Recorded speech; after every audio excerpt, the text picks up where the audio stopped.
Пані та панове, президент України Володимир Зеленський.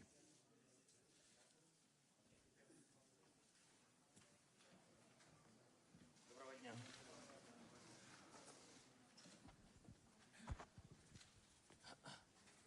Пане президенте, вітаю. Коротке вступне слово.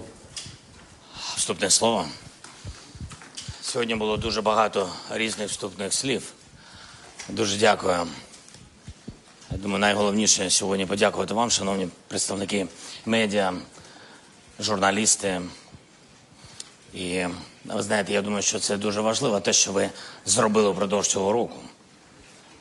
Українці, наші незламні журналісти, хочу їм всім подякувати. Велика сила, потужність, те, що ви привнесли для міцності нашої держави. Воювали Збройні сили, всі оборонці, воювали звичайні люди, всі народ України, і ви, і всі. Це дійсно армія, і всі ви, представники наших західних друзів, партнерів. Впевнений, що ви ще не знаєте, що ви зробили для нас в День перемоги. Я думаю, що все це відчуття обов'язково прийде. Низький уклін вам за те, що ви говорите про Україну, за те, що весь світ знає про Україну, не забуває, завдяки цьому допомагає бути нам міцними і бути нам незламними. Тож лютий такий місяць і рік незламності. Я вам дійсно дуже дякую і хочу подякувати вашим колегам, яких, на жаль, немає, і вже не буде. Вони загинули в Україні. Є такі люди, представники вашої важливої професії. Я думаю, що, напевне, було б справедливо дуже вшанувати журналістів хвилиною мовчання, тих, хто є в нашій пам'яті.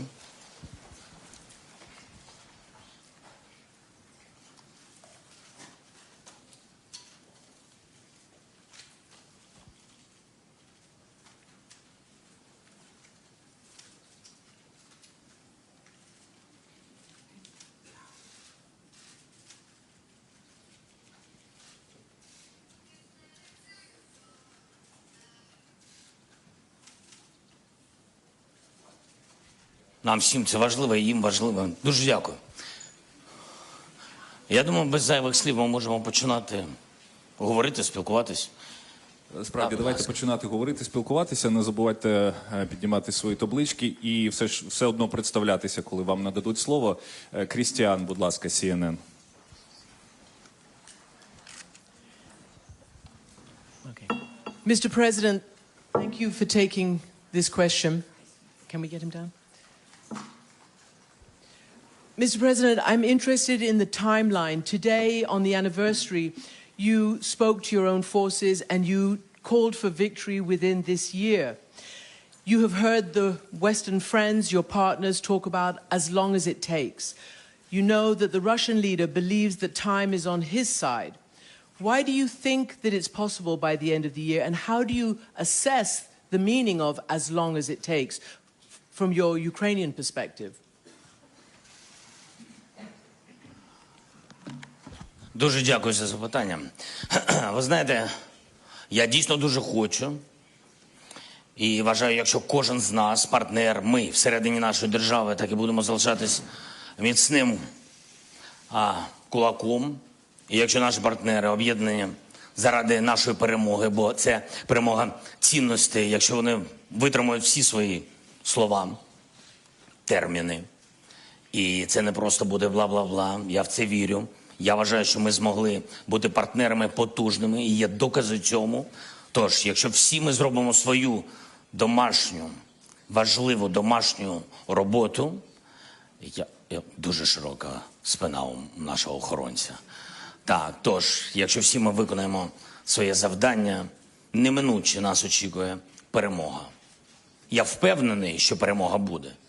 Я не думаю, Так, я дуже хочу, щоб цього року у нас для цього є все. Мотивація, впевненість, друзі, дипломатія, ви. Ми об'єднали всі сили, об'єднали проти цієї навали. Я думаю, що жодна країна в світі не може витримати самостійно проти такої агресивної війни. Напевно, Сполучені Штати могли б, але, на щастя, у них немає кордонів з Російською Федерацією.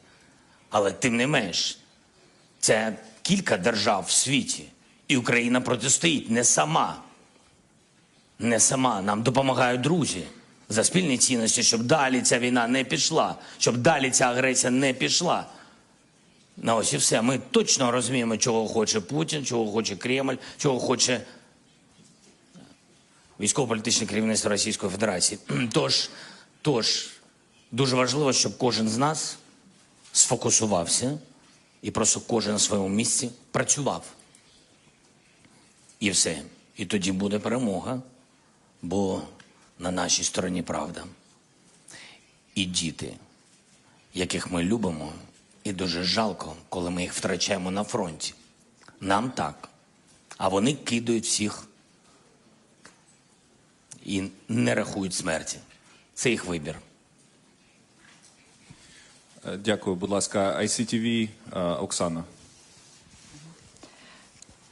Добрий вечір, пане президенте. По-перше, я хочу подякувати вам за ваш приклад незламності, стійкості і віри. Ми всі віримо в перемогу.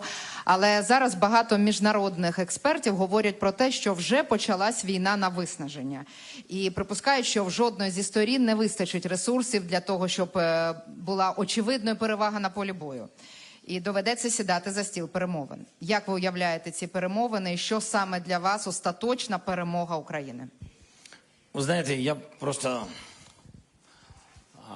не думаю теоретично, як можуть пройти ці перемовини і що це таке. Ми робимо конкретні кроки. Україна ініціювала формулу миру на G20, хоча так хотілося, щоб було дійсно вже в всьому світі G19. Тим не менш, ми презентували формулу миру, там крок за кроком, як ми бачимо. І там результат, те, що зробила Росія тут, і як це впливає на все, не тільки на нашу безпеку, тому що є різні кризи, які викликані агресивними кроками Російської Федерації. Ви знаєте, окупація атомної станції Запорізької в Енергодарі, так само, як і блокування моря, і всіх ланцюжків, food security і так далі. Ви знаєте всі ці пункти. І тому... Що я можу вам сказати? Ми запропонували кроки. Сьогодні ми бачимо зацікавлення в виконанні цієї формули миру і підтримці. Я хочу подякувати державам також за те, що вчора, точніше сказати, вночі, 141 держава на Генасамблеї ООН підтримала наші мирні ініціативи. Наступним кроком я бачу залучення as much as possible, як то кажуть, держав для першого установчого саміту. Хочеться, щоб він був результативним. І хочеться дійсно додавити, дотиснути і добити, щоб він був там, де буде велика кількість держав світу. Я працюю разом з нашою командою і з партнерами над тим, щоб все ж таки були держави, не тільки ті партнери стратегічні наші, які нас підтримують у будь-якому випадку з перших днів, хвилин, секунд цієї неспровокованої війни. І ми над цим працюємо, щоб були представники з різних континентів. Ми працюємо над тим, щоб була Латинська Америка. Я б дуже хотів, і ми робимо відповідні кроки, щоб представники Великого Африканського континенту були залучені до формули миру і до цього саміту. Також ми працюємо, якщо чесно, я б хотів би, щоб була Індія, хотів би, щоб був Китай. Так, і це правда. Наше завдання – залучити абсолютно всіх і показати світу. Ось вона повага до територіальної цілісності, до статуту ООН, до життя, до права людей жити. І я вважаю, чим більше країн ми залучимо з усіх континентів світу, тим більше буде наша потужна підтримка. І ми зробили так формулу миру, знаєте, ми зробили Я вважаю, дуже демократично, як все, що робиться сьогодні в Україні. Підхід дуже простий, щоб було менш ризиків зменшення держав, які будуть нас підтримувати. Тобто держава та чи інша може підтримати один пункт в цієї формули – ядерна безпека. А вже ж, будь ласка. Безпека довкілля. Скільки всього замінованого, ви це прекрасно знаєте. І все це ми бачимо, і результат цього. Так, і тому там багато різних пунктів. Ми це запропонували. І там є фіксація миру або кінця війни. І там є цей пункт. Він дуже важливий, тому що нам потрібні гарантії безпеки.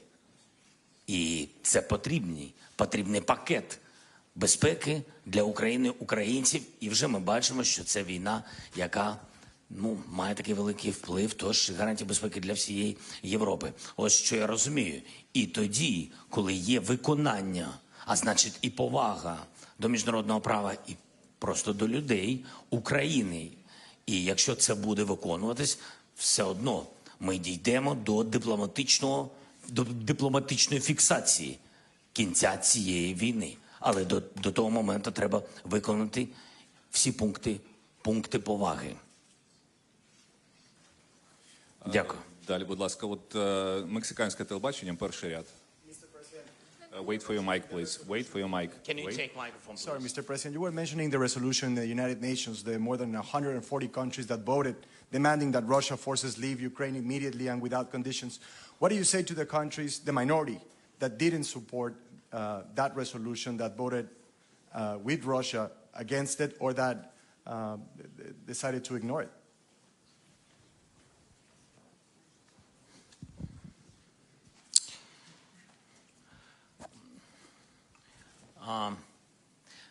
Ви знаєте, напевно, щоб зрозуміти, що таке війна, наслідки війни і втрати. Бо не тільки втрачаєш території, з території ти втрачаєш людей, живих. І, напевно, якщо ти не воюєш і нікого не втрачав, напевно, дуже складно до кінця зрозуміти, що відбувається, і який це біль для кожного і кожної. Тут складно, знаєте, донести цю інформацію.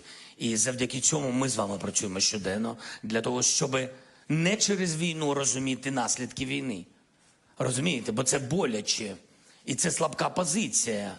Знаєте, бути десь там на відстані і казати, ми не впевнені, що таким чином. А яким чином? Невже треба обов'язково війна і втрати, війна і катування, війна і гвалтування? Невже це повинно прийти в кожну домівку світу, щоб люди вже оцінили наслідки цієї кривавої війни? І думки не такі розумні, а трішки хворі. Керівництво Російської Федерації. Невже це потрібно? Тому і є дипломатія і журналістика для того, щоб це донести. І дуже складно доносити тим, хто проти. Ми над цим працюємо, але є 6 країн, що проти. Але дивіться, ми це робимо. 141 країна за. Там повага до суверенітету і територіальної цілісності. Там є це, і це вже відповідь, як ці країни ставляться до того, що у тебе є війська-агресора. В цій підтримці є відповідь. Так, вони повинні вийти з вашої суверенної території. Так, і як працювати з іншими, ми працюємо. Я вважаю, що Україні дуже потрібно робити кроки вперед на зустріч до країн африканського континенту. Я вважаю, що ми дуже погано працювали довгі роки, ми не звертали увагу. Я так вважаю. Мені здається, це велика помилка. Тому і прийнята спеціальна програма в Україні розширення посольської присутності в регіоні, а також подивіться наші Grain from Ukraine і інші ініціативи щодо food security. Ось що потрібно робити. Щоденні інвестиції в мир.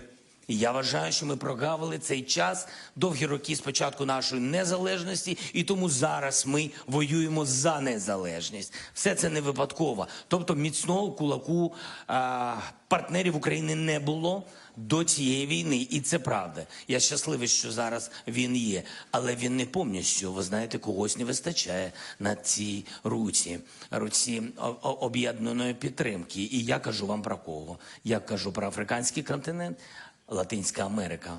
Вона дуже важлива. І я дуже хотів би зробити конференцію. Я хотів би зробити зустріч, саміт країн Латинської Америки і України. І ви знаєте, як мені складно виїжджати з держави, але б спеціально на цю зустріч я поїхав би. Я б зміг би їм донести, їх медіа, їх суспільству. Ви знаєте, корона не впаде, у мене її немає. Я готовий йти на зустріч. Наші дипломати йдуть на зустріч. Ми готові пахати 24/7. Скажіть, де придбати ще години, ми це зробимо.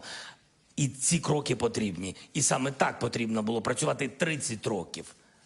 На жаль, що саме війна штовхнула нас до такого процесу. На жаль, але це правда, ніхто не очікував, що від сусіда, від Росії буде таке. Бажання знищити нас повністю. І тому це не виправлення помилок. Ні, я звертаю увагу, що у мене немає питань ні до кого. Я не хочу займатися сьогодні цією частиною минулого. Я дивлюсь вперед, тому нам потрібна тотальна підтримка світу, і ми переможемо. І ми над цим працюємо. І цей діалог, він абсолютно справедливий. Діалог з багатьма державами. Ми працювали над об'єднанням країн Європи, так, там різні, не тільки країни Європейського Союзу, є інші країни, є країни з різним статусом, нейтральним тощо. Ми працювали, щоб змінити цю нейтральність на ненейтральність до війни.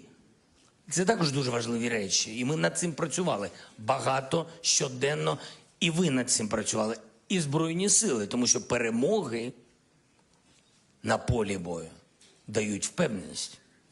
Ніхто не любить лузерів. Як би це не звучало страшно, але це правда. Всі хочуть бути переможцями. І ось і все. І треба всім пахати. Всередині держави, зовні. Єдиний шанс, як перемогти. Thank you so much. Колеги з Ялта European Strategy, сер Джефрі Найс, можливо, маєте запитання. Перший ряд, будь ласка. Need a microphone. Yes, you do. Thank you very much. Mr. President, those fighting for your country, led by you and you, have put you on moral peaks, not just high ground, from which you can make requests or demands of the Western world, whose methods of accountability for war crimes are unsatisfactory, incomplete, and very, very slow. Will you, for yourselves, and also for us, push for reform of those systems or additions to them that will ensure there can be, because this is in your country's interest, the earliest possible and conclusive determination of where moral right in this war is and where moral wrong is. And supplementary to that, Mr. President, will you consider, to the extent possible, ensuring that accountability mechanisms for war crimes are dealt with by Ukrainians in Ukraine and in the Ukrainian language, remembering that the countries supporting you, if they found themselves in your terrible and unhappy situation, would demand nothing less for themselves. Thank you. Дякую за запитання. Ну, напевно, складно відповісти на ваше запитання. В ньому були майже всі відповіді. Дякую. Воно глибинне це питання, дуже ризиковано. Пункт такий щодо справедливості. У нас є формулі миру. Це наше бачення, як ми це бачимо і що ми збираємось робити. Щодо інституцій зараз, спочатку про трибунал, це важливо. Всі кроки починаються з політичного об'єднання, політичної підтримки. Так, майданчик Організації Об'єднаних Націй, може він не універсальний, але тим не менш такого майданчику, де було більше держав, яких можна об'єднати політично, я поки що не бачу, із робочих майданчиків. І на цьому майданчику ми можемо підтримати створення спеціального трибуналу за злочини Російської Федерації, за агресію Російської Федерації. І також ми працюємо над створенням спеціального механізму щодо компенсації всіх збитків, завданих агресією Росії на території нашої держави, нашій державі і нашим людям. Це велика робота, і ми працюємо, повірте. Дипломати, Офіс президента, Костін, Єрмак, Кулеба, всі працюють. Генеральний прокурор, його офіс, всі працюють абсолютно щоденно, щоб це запрацювало. Це складний механізм, дуже складний. Всі, якщо чесно, в більшості своїй держави бояться створювати трибунали, бояться думати про це, і ви розумієте, чому? Тому що різна відповідальність. Але перед тим, як щось запровадити в себе в державі, вам потрібна така політична воля, об'єднання.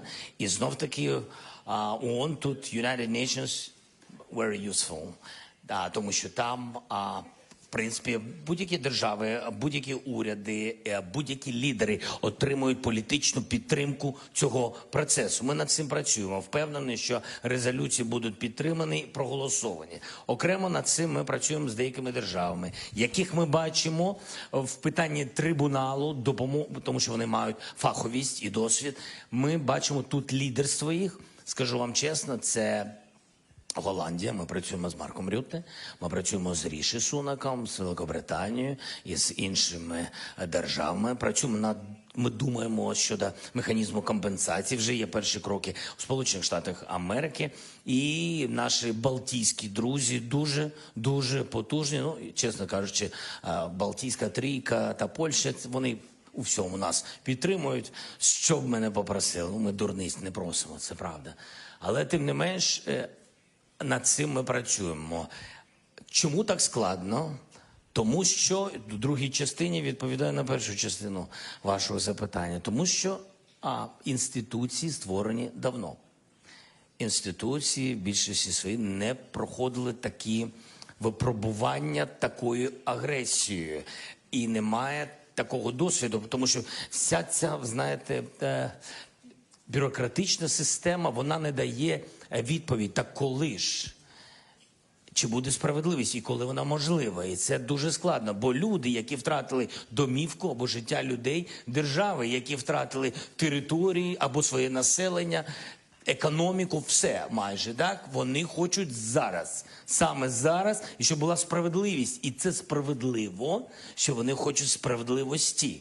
У нас є конкретні приклади. Ми займались полоненими. І Богданов, і Андрій, вони щоденно займаються полоненими. Для нас дуже було важливо побачити стан. Що з нашими хлопцями? Що з нашими дівчатами? Ви знаєте, що в якому стані складні. Там були катування. Червоний Хрест, ось вам, будь ласка, міжнародна інституція. Вони не змогли добитися і побачити, і перевірити стан. Чи вони універсальні? Ні. Чи вони наполегливі? Ні. Наполегливі хто? Були ми. Ми тиснули і на них, і на ворога, і на посередників, і на всіх, щоб витягнути наших хлопців та дівчат. Але все одно до цього моменту доступу до полонених немає.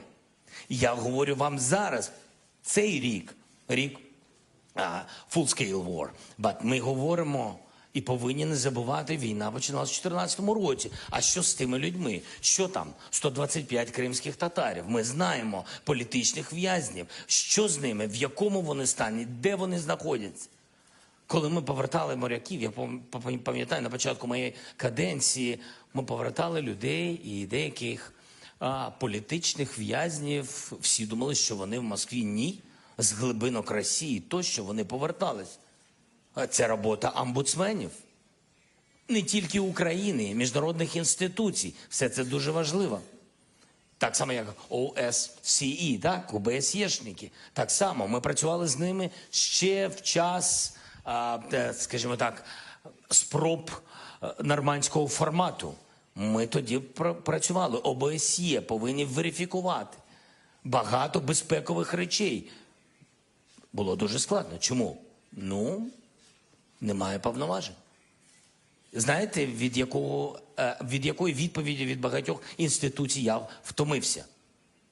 У нас не той мандат. Ось і все. Тобто не універсальний мандат, не універсальний доступ, не універсальна організація, але тим не менш поламали в якийсь момент Організація Об'єднаних Націй на чолі з Гутєрішем, я йому дуже вдячний. Все ж таки ми встали всі проактивними, ми завели нашу енергію, і це правда, Гутєріш приїжджав, він працював, і разом з турками посередництво зробили цей коридор. І все ж таки наше зерно, і воно поїхало, і це важливо. І тому наполегливість і змінювати інституції. Ну, скажу вам відверто, я дійсно вважаю, що ця війна, вона показує слабкі місця в Україні, в наших інституціонально, показала в ЄС, у Європі, на континенті в цілому, і а вже ж в міжнародних інституціях. І як їх змінювати? Інша безпекова інфраструктура точно прийде з перемогою в цій війні. Давайте когось із українських ЗМІ, ЛБ, UA, центральний ряд, будь ласка, Олеже. Дякую, добрий день. Пане президент, ви вже згадали про Китай, згадали про його позицію, яка, очевидно, не зовсім проукраїнська. Цього тижня Китай запропонував свій так званий мирний план. Дякую. І при цьому ми бачимо певні дії Китаю не на нашу користь, зокрема в Генеральній асамблеї ООН, а також є заяви американських офіційних осіб про те, що Китай може постачати зброю Росії. Як ви оцінюєте цей мирний план, який запропонував Китай, і як ви загалом оцінюєте позицію Китаю, і чи можемо ми змінити цю позицію? Мені здається, що це був не мирний план Китаю. Мені здається, що це була не резолюція, не декларація, це не інфраструктура для чогось. Мені здається, що Китай показав свої думки з приводу цього. І я вже один раз сказав про це, що я вважаю, що те, що Китай почав говорити про Україну. І я вважаю, що це дуже непогано. І питання, що йде за словами, так? Тому що ми з вами люди, у час війни ми повинні розуміти, слова словами всі щось говорять. Питання в кроках. А особливо важливо, до чого вони призведуть, який результат для нас. Перш за все, для нас, бо він говорить там про нас. Китай там говорить про нас. Що я можу сказати? Територіальна цілісність там співпадає. Я вважаю, що там є повага до територіальної цілісності. Там не вказано, до якої країни, але порушена територіальна цілісність нашої держави. Там говориться про ядерну безпеку, мені здається, дуже важливо. Це співпадає з інтересами світу і нашої держави. Якісь пункти є, які зрозумілі мені, те, що вони сказали, якісь думки. Є думки, з якими я не погоджуюсь. Весь світ, мені здається, не погоджується, але тим не менш, це вже щось. І я вважаю, що правильно думати, що якщо там вже є думки, які так чи інакше співпадають з повагою до міжнародного права, до територіальної цілісності і якихось безпекових речей, і я вважаю, що ми повинні це в нормальному сенсі слова використовувати і нехай в цьому пункті попрацювати з Китаєм. Чому ні? Наше завдання – зібрати всіх, щоб ізолювати одних. Ось наша з вами задача. Запитання наступне з Азербайджану, будь ласка, Баку ТВ.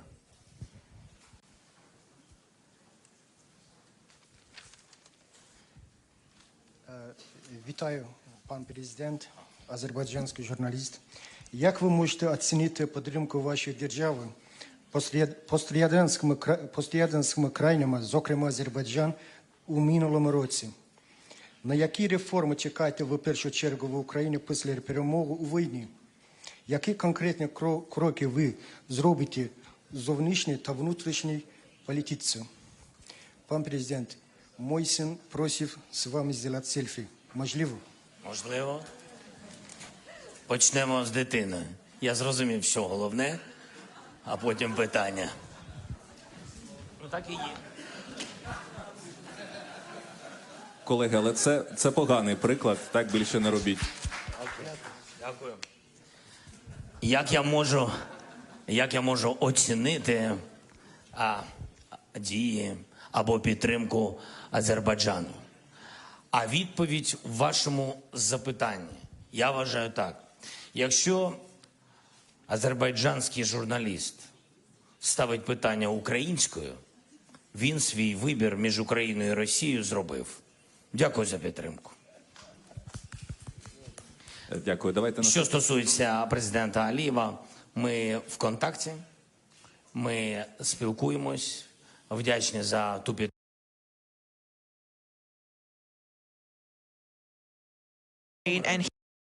And he respects our sovereignty. I think that's priority number one. He has respect for the territorial integrity of Ukraine. He thinks that Crimea is Ukraine. Thank you. Let's talk to this part of the room. NPR, National Public Radio.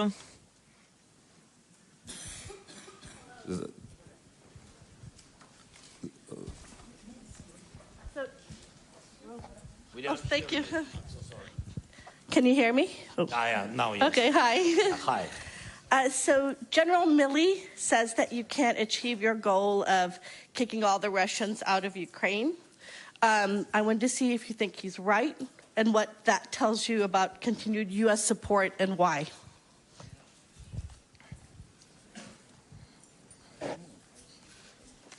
Дуже дякую. Thank you for this question. First of all, I know General Milley personally. We had a meeting, and I haven't heard that from him. I respect the opinions and views of the military, especially the partners that have been supporting us, that have been leaders in our support of General Milley. Really things that I think I would have heard that before. Secondly, support is everything.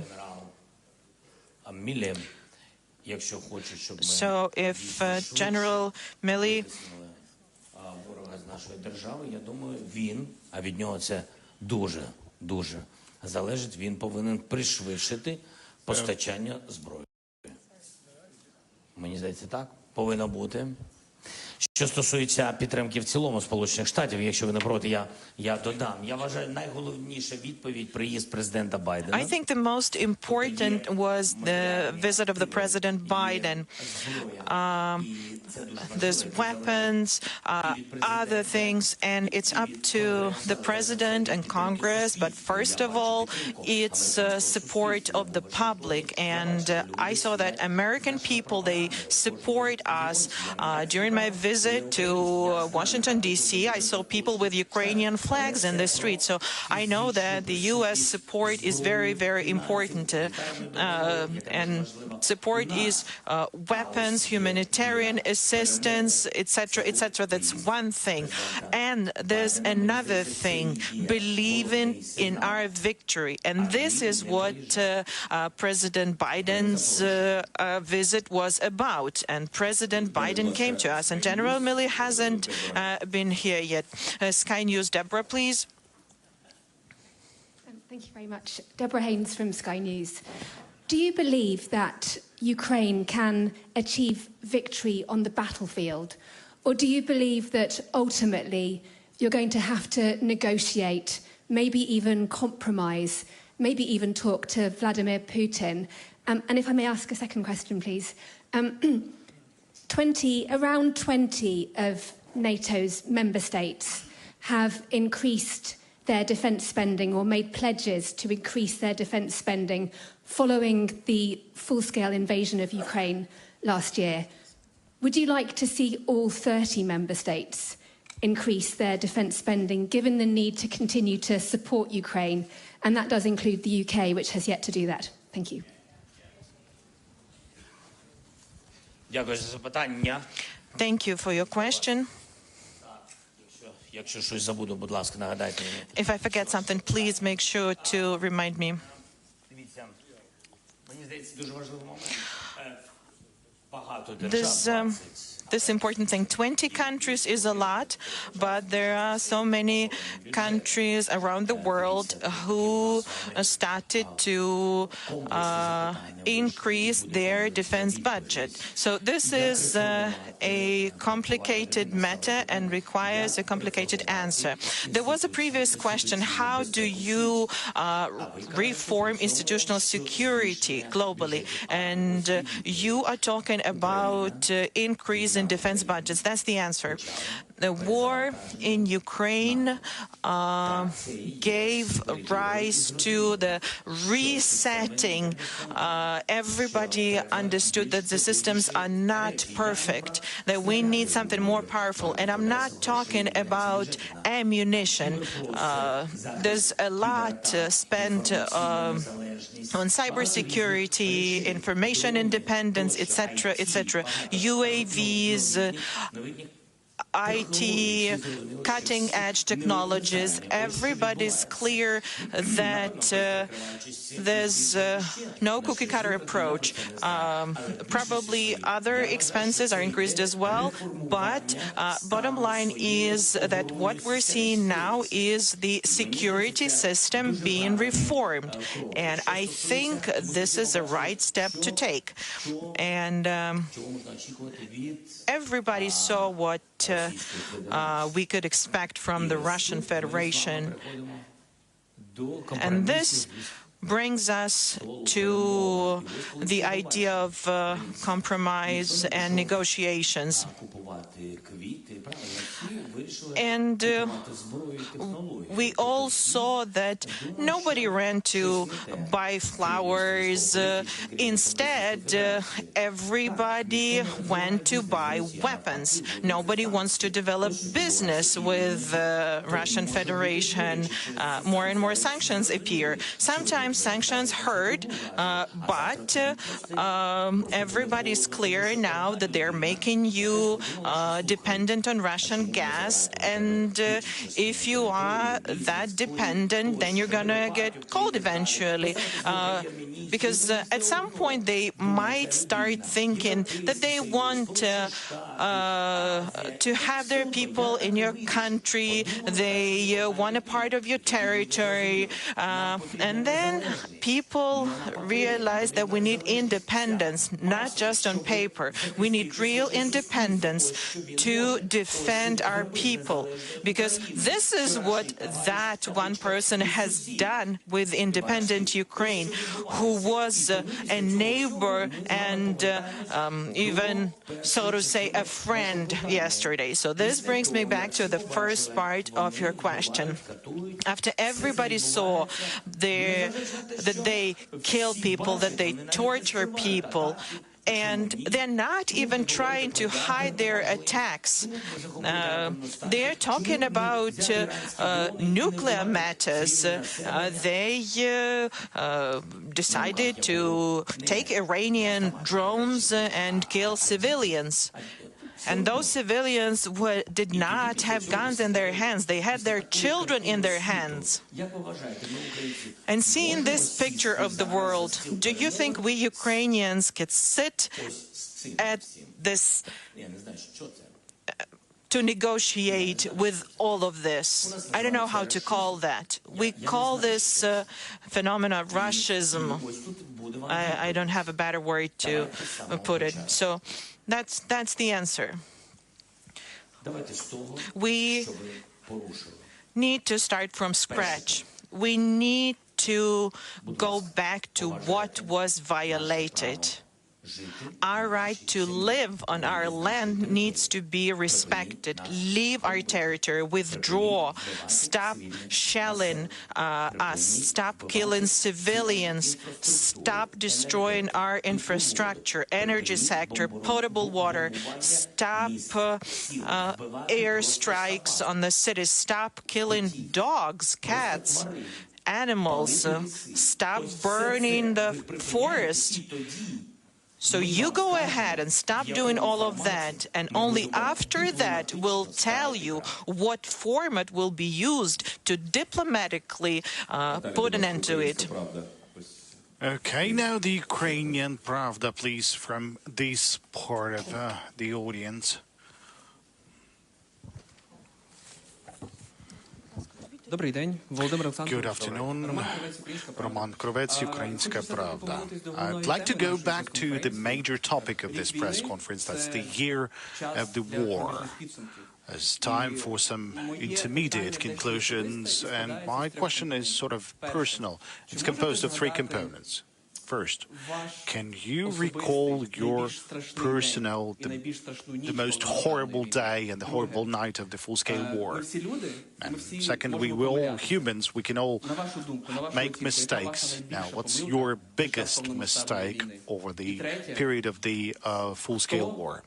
And third, who, over this period of the full-scale war, among your team, who sort of disappointed you? Thank you. Okay, I'd like to start with the one who disappointed me. Sorry, because who disappointed? All those who left on the 24th of February, all those who left Kiev, all those who were leaving cities and towns, all those who were supposed to fight for the country, who had to take care of the security of this country. So all these people have disappointed me. Now, my largest mistake, I don't know. I think there was some of them, because I'm working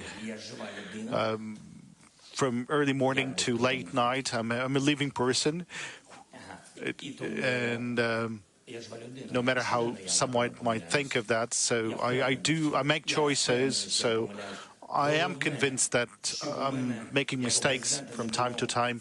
What's important is that for me not to have any fatal mistakes, because I'm a guarantor of the Constitution, I'm the guarantor of the national security.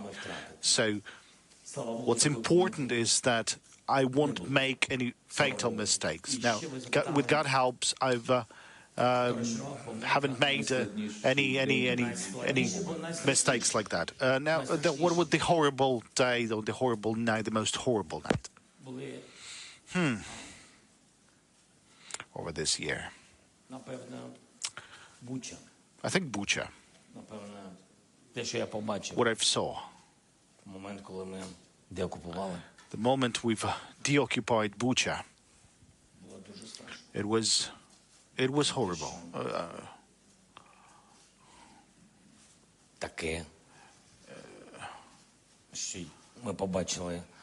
What we've seen, you know, the devil is not somewhere in the bottom, but he's among us. He's on this land.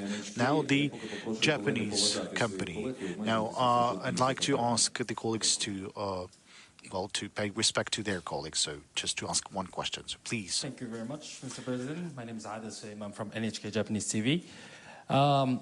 There is a G7 summit in Japan in May. Are you considering joining the G7? Because the Japanese only prime minister from G7 countries didn't visit Kyiv yet. So what's the role of the Japan in G summit to accelerate the support to Ukraine? Thank you. За годину. Дякую за запитання. Значить, що важливо? Thank you for your question. Now, what's important? We have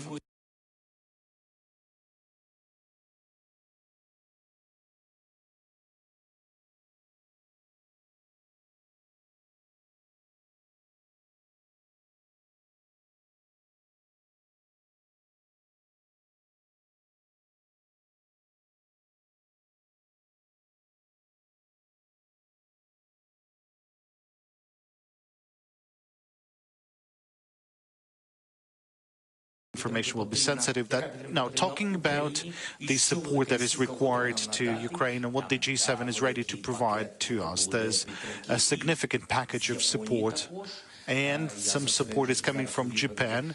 Let me concentrate now on Japan. So I'm very grateful to the Prime Minister. We have a great understanding. He's very straightforward. So, and at a time of war, I have understood the true value of people being straightforward. There's a clear understanding and clear support. I understand the amount of fund that the Prime Minister is going to coordinate with the Parliament. I believe that's the mechanism for your country, that they need to coordinate the support for Ukraine. I don't remember all the details, but I feel this support and those messages that I've received from the G7 countries. Now, I was invited by the Prime Minister to visit Japan.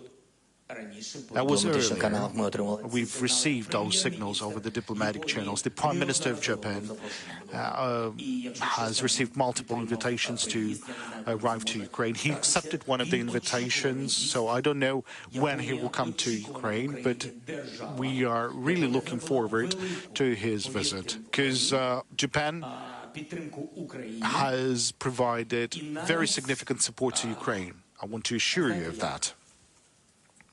And the role of Italy that has played in the EU. And, you know, there's a parallel in Japan playing a role in G7. I think somewhere after the end of this war, we'll be able to talk about this role, because that role is very crucial, it's very positive, and I'm absolutely grateful for this. Now, the CDF. Please, in that angle. Okay. Ulf Schmiese, German television. Mr. President, 1 year ago, you've been the most wanted person worldwide. Now you are traveling sometimes abroad. You give press conferences without an embargo. Well, yeah. What makes you feel safer now? Are you less a target for Putin?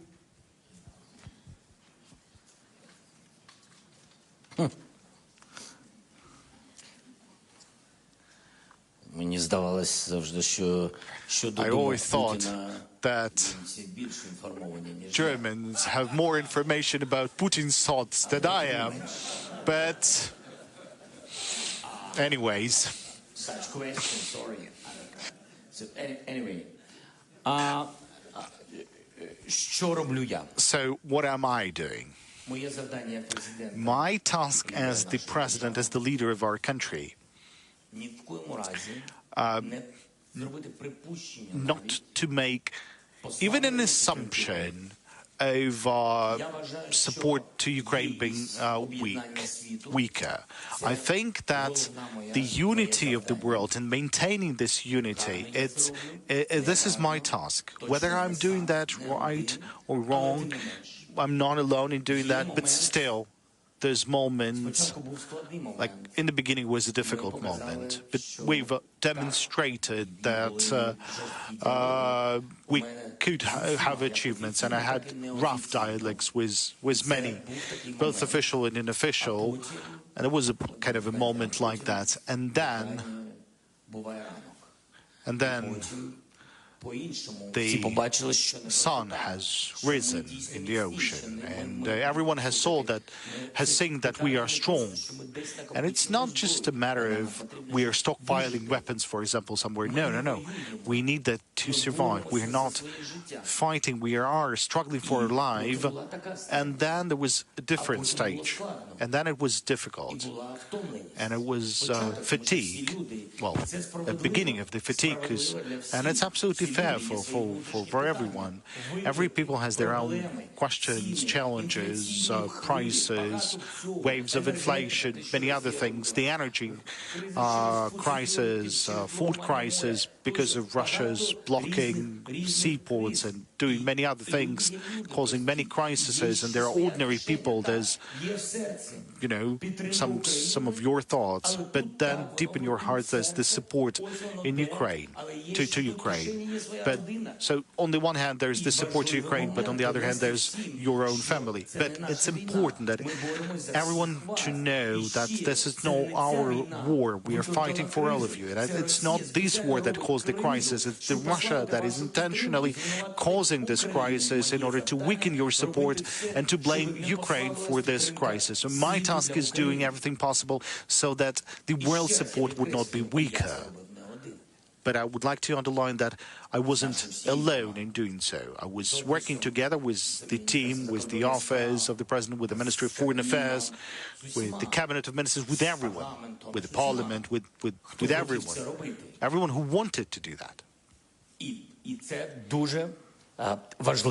that is a very important aspect. And then there's this moment when you need to show gratitude to the world for not being alone and for even being gratitude to those countries who at first thought of not supporting you but then supported you. So now the moment has time to show your own words of gratitude, because now these countries have their own challenges. So I wanted to come and to support those people. It's absolutely fair because they done a lot.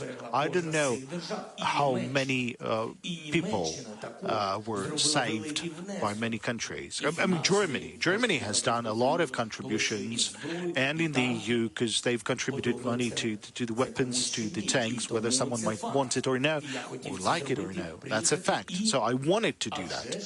I wanted to go and to start a new page for all of us, for our capabilities. Air defense, aircrafts, tanks, long-range weapons. That's my task that I need to discuss one-on-one with the leaders. Now, 1FM, please, at the central row, central aisle. Good morning, good evening, Mr. President. Thank you for receiving us today. Emmanuel Macron, I'm a journalist from the French news channel BFM TV. Our President, Emmanuel Macron, said a few days ago that he wanted the defeat of Moscow, but without crushing Russia. Do you think it is compatible with a full victory of Ukraine? What do you think about this position? And if I may add a second question, you talked about the worst day of the war for you. What, on the contrary, what's been the victory you've been the most proud of, the most happy about since the beginning of the war? Thank you very much.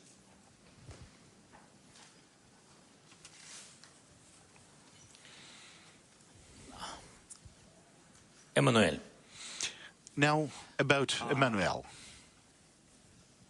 Many countries started to speak about what's going to happen after the defeat. I believe that this is informationally in favor to Ukraine. Now, what's going to be happening after this defeat? And it's important that the faith of the countries and the faith of the societies, because they always sort of get together and they always respond to the atmosphere. So that's a signal to all of us that most of the countries, primarily from Europe, they believe in the victory of Ukraine.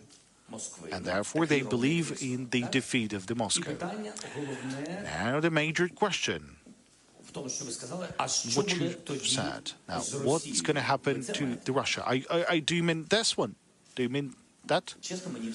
Well, actually, I don't care what's going to happen to Russia, frankly speaking. They have their own state. They have to think of their own country. If they would be thinking about their own country, there would be no war. If they would be thinking about their own democracy, freedom of speech, democratic reforms, not having slavery, prosperity instead, then it would be a wealthy country, because from the standpoint of natural resources, they're a wealthy state, but that takes time. You need to think of that. And we are currently working, we're currently thinking. So if we're thinking about the development, then we'll have no time thinking about the aggression or whatsoever. Well, how to cope with COVID. Remember, that was a big challenge to everyone in the world, when all the countries, the adequate countries in the world, like they were then thinking what to do to their society. Now, someone else is thinking now, how about I do something against someone? So it's all about their question, their future, their destiny. Now, I don't think of this. I don't want to say that some leaders are mistaken about something. Everyone has their own point to raise, but I think that the elite, the business, which is sanctioned in a very failing manner, their accounts being blocked, their yachts being blocked by the oligarchs of Russia, their real estate, their business outside of Russia is also being blocked. All of that is something that these wealthy people are not very happy about. They had their children studying abroad, that's their right. Now they're deprived of all this comfort. But what do they have? They have what is left in Russia. Now, do you think they would allow really to have 20 or 40 more Russias instead of one? Do you think they would be sharing their own business with someone? Do you think they would be happy about everything being blocked abroad and they would be not thinking about how to save their money? You know, we think of many, many different things. And I think they would be able to cope with that on their own. More pressure, more sanctions, more isolation against Russia. In this case, their elite would think what to do inside of their own country, so that with their own new policy, someone might be willing to negotiate. I mean, we are interested in that. Thank you. Maybe a question in Russian at a TV channel called Freedom. Good afternoon. Ksenia Barvinenko, the channel, there will be a question in Ukrainian, even though that's the Russian channel. A year ago, when we were all shocked with the full-scale war, still everyone was calling upon our Western partners to provide us the aircraft to close the sky above Ukraine. At that point, everyone was telling that it's impossible. Well, the same was about Leopards, but Leopards are already in Ukraine. Now, talking about the aircrafts, there's a lot of debates. We can hear a lot of statements. 3 weeks ago, the US President Joe Biden said that they're not transferring F-16s to Ukraine. And then we're hearing statements from our politicians, from our ministers, that there is already a dialogue and there will be a positive decision for Ukraine. Now, can you explain what's the real situation with the F-16s? When are we going to have them? Maybe if not F-16s, maybe F-22 Raptors or something newer. The Victory Day, I would like to finish answering the question of the French journalist. The Victory Day is going to be the happiest day for me, and not only for me, but for every Ukrainian. And now to your question.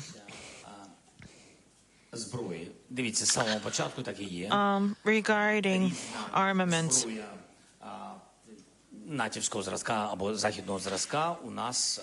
there are different types of native weapons that we didn't have, and it's understandable because we're not a member of NATO.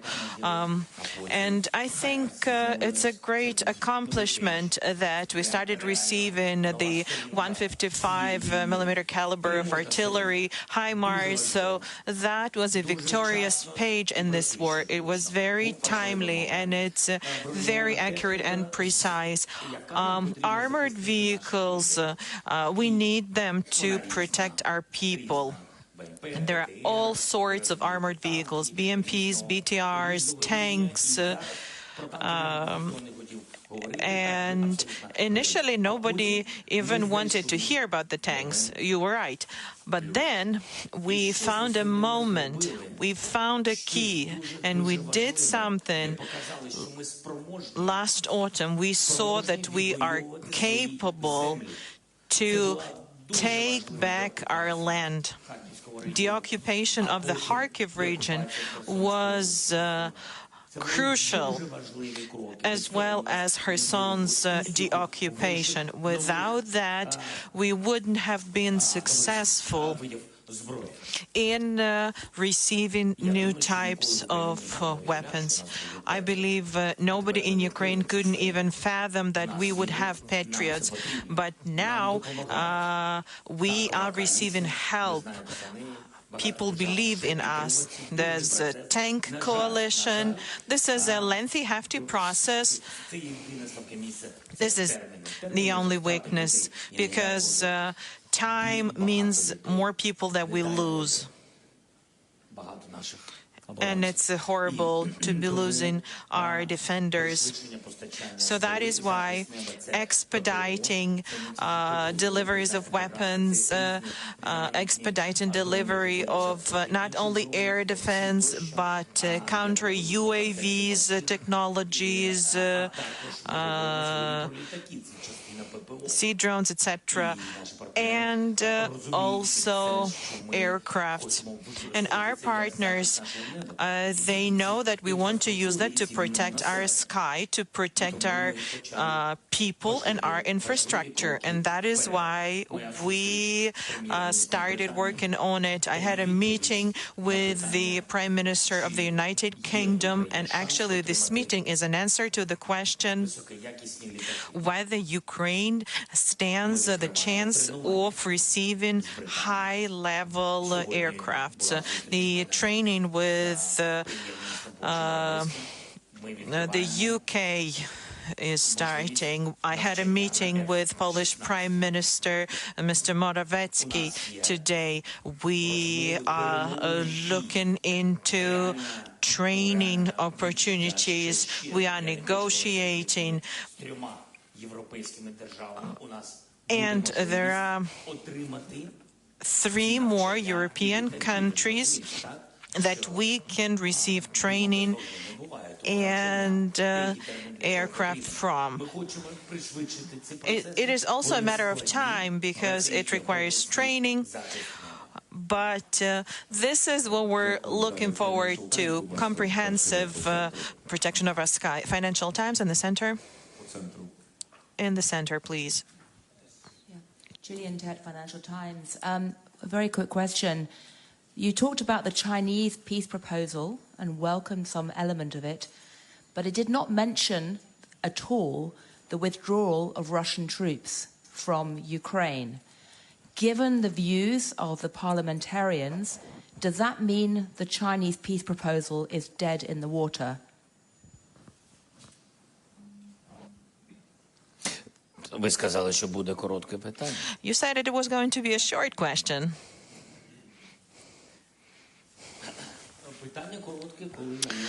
Well, it's only a short question when the answer is short. Well, everywhere where there's China, it's very hard to find a short answer. I don't think that what China did was an offer in and of itself. I believe it's only the state on whose territory the war is taking place can do that. So we came up with an offer of our own. We came up with the peace formula. Well, I think it was an important signal that China looks like is going to participate in it. That seemed as their views. As of now, I'm seeing this as a signal only. I don't know what comes next. It depends on the further steps taken. I want to believe that China is going to side with the idea of fair peace and fairness, which is our side. I really want to believe that China is not going to supply weapons to Russia. This is very important. This is priority number 1 for me, and I'm doing my best to prevent that from happening. It is very important for us. Because, you know, it's better the way things are for China now than in Russia's embrace. Because, you know, there's this risk of the Third World War. And only after we see specific steps will we be able to discuss them? So far, I'm just seeing an opinion. The most important is territorial integrity, and territorial integrity implies withdrawal of Russian troops. If it's not there, that means it is not okay with us, the way it is written now. If this is what's implied, that there is no withdrawal of Russian troops. Prime Minister of Sweden, Carl Bildt, no question? Okay. Thank you. Then next, Anadolu Agency, please, here.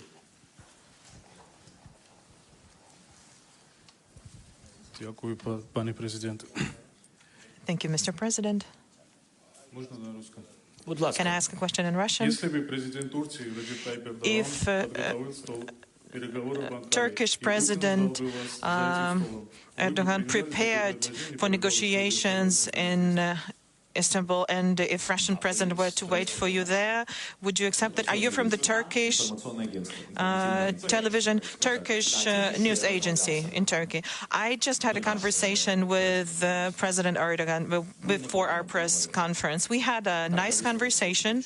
I expressed my condolences. You know that this is a tragedy for us as well. And the President reached out to me, and we sent Ukrainian specialists to help with this earthquakes situation.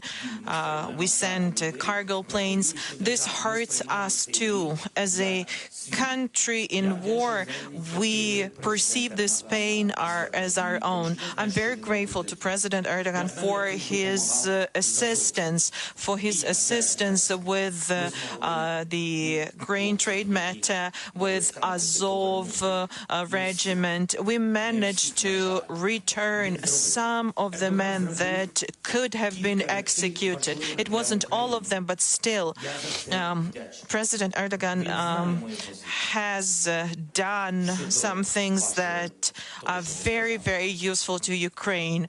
And he knows what I think about what you asked about in your question. He knows about my views. I reached out to him and we discussed it even before the war. And I told him,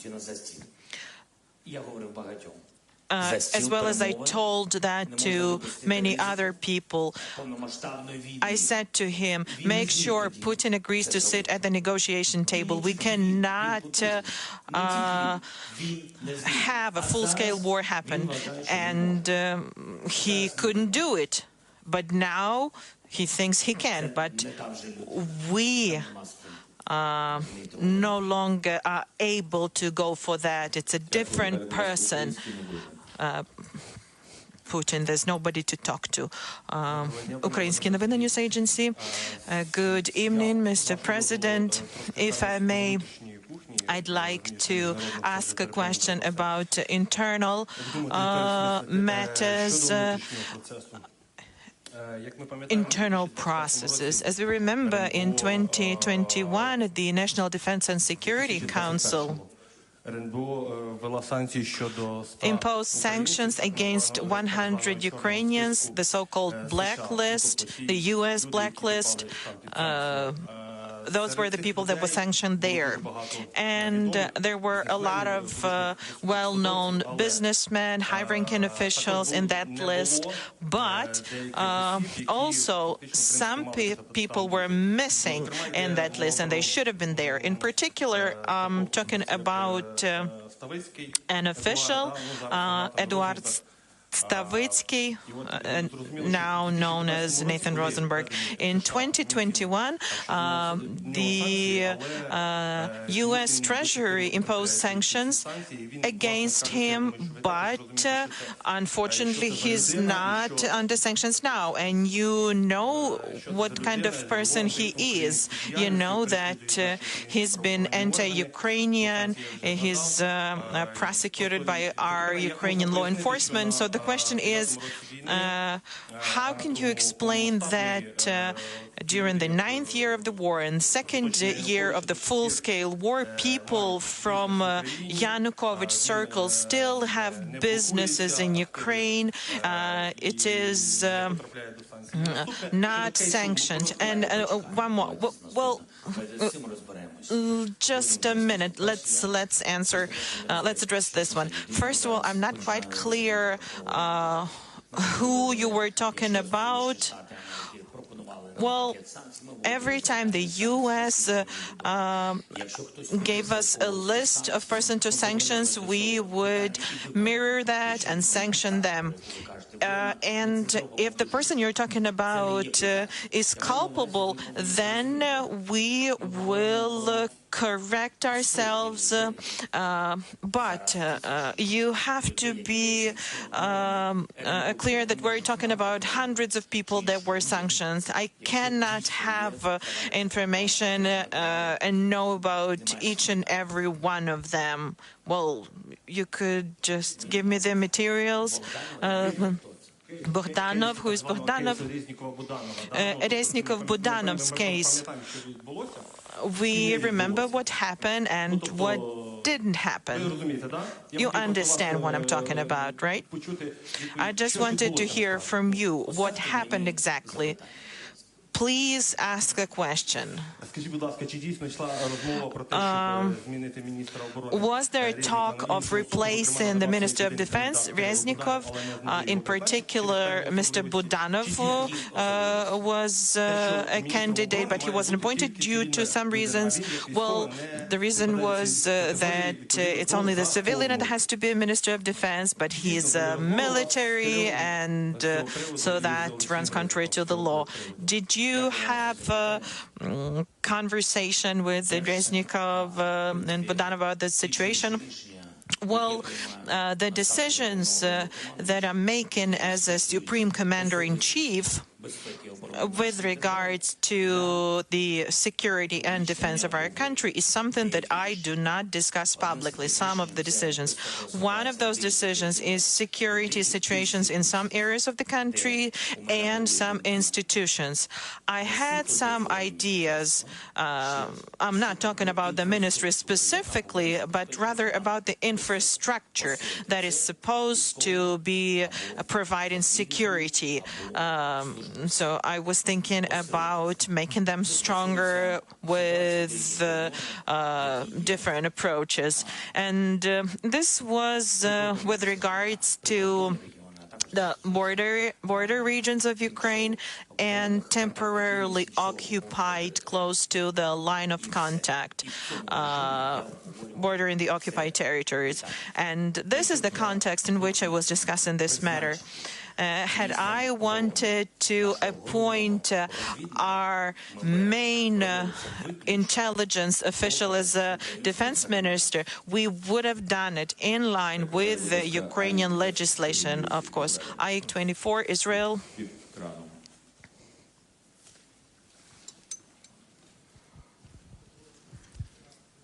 Thank you, Mr. President. Regarding Iran, you reportedly said last week to our Israeli foreign minister that Ukraine and Israel share a common enemy inside Iran, in the Iranian regime. Now, how does Israel help Ukraine in curbing the Iranian military aid to Russia, maybe with intelligence, maybe with know-how, and also, you know, these alleged Israeli strikes on Iranian military infrastructures, do they actually help Ukraine?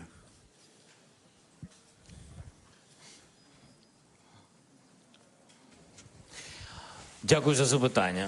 Thank you for your question. Довгий час впродовж цієї війни For a long time during this war, I was really looking forward to Israeli support, not only from the public, but also from their political leadership, from various institutions. It was important. Historically, Ukraine has had amazing relations with Israel, and there were various conversations at different levels with different officials, public and non-public meetings in different formats and in different places, and it was hard to change their position because Israel has quite an uneasy situation with relations with Russia, Syria, etc. But I really want them to be not a mediator, but I really want them to choose a side, Ukrainian side, because I cannot imagine Israel supporting war. Israel is a country that for dozens of years has had war, so I couldn't even fathom that. And I'd like to address what you asked about. I know I have all the answers to the question, but unfortunately I will not be able to share them here. I cannot jeopardize the improvement of Ukraine and Israel relations that has begun. SBS Australia and then SBT Brazil after them. G'day, Mr. President. Most of your allies have reopened their embassies here in Kyiv. Australia has not, citing security concerns. Would you like to see Australia's ambassador return to Ukraine? And if he does not, will it affect relations between Australia and Ukraine?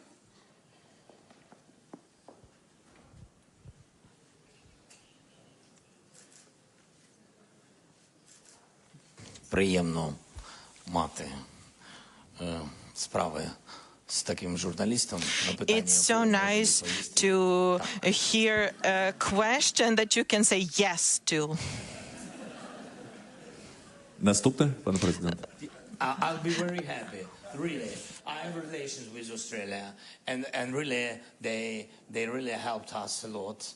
And you know, the very important thing, I had huge deficit with armed vehicles, and it's very important. Yes, moment. And I don't want now to share all information how many we've got from Australia, but anyway, we've got it, and that is great. That's why to shake hand the ambassador of Australia, I'll do it with pleasure. Please come. Come back, but on Bushmaster. We need one more. Далі, будь ласка, Бразилія. Brazil.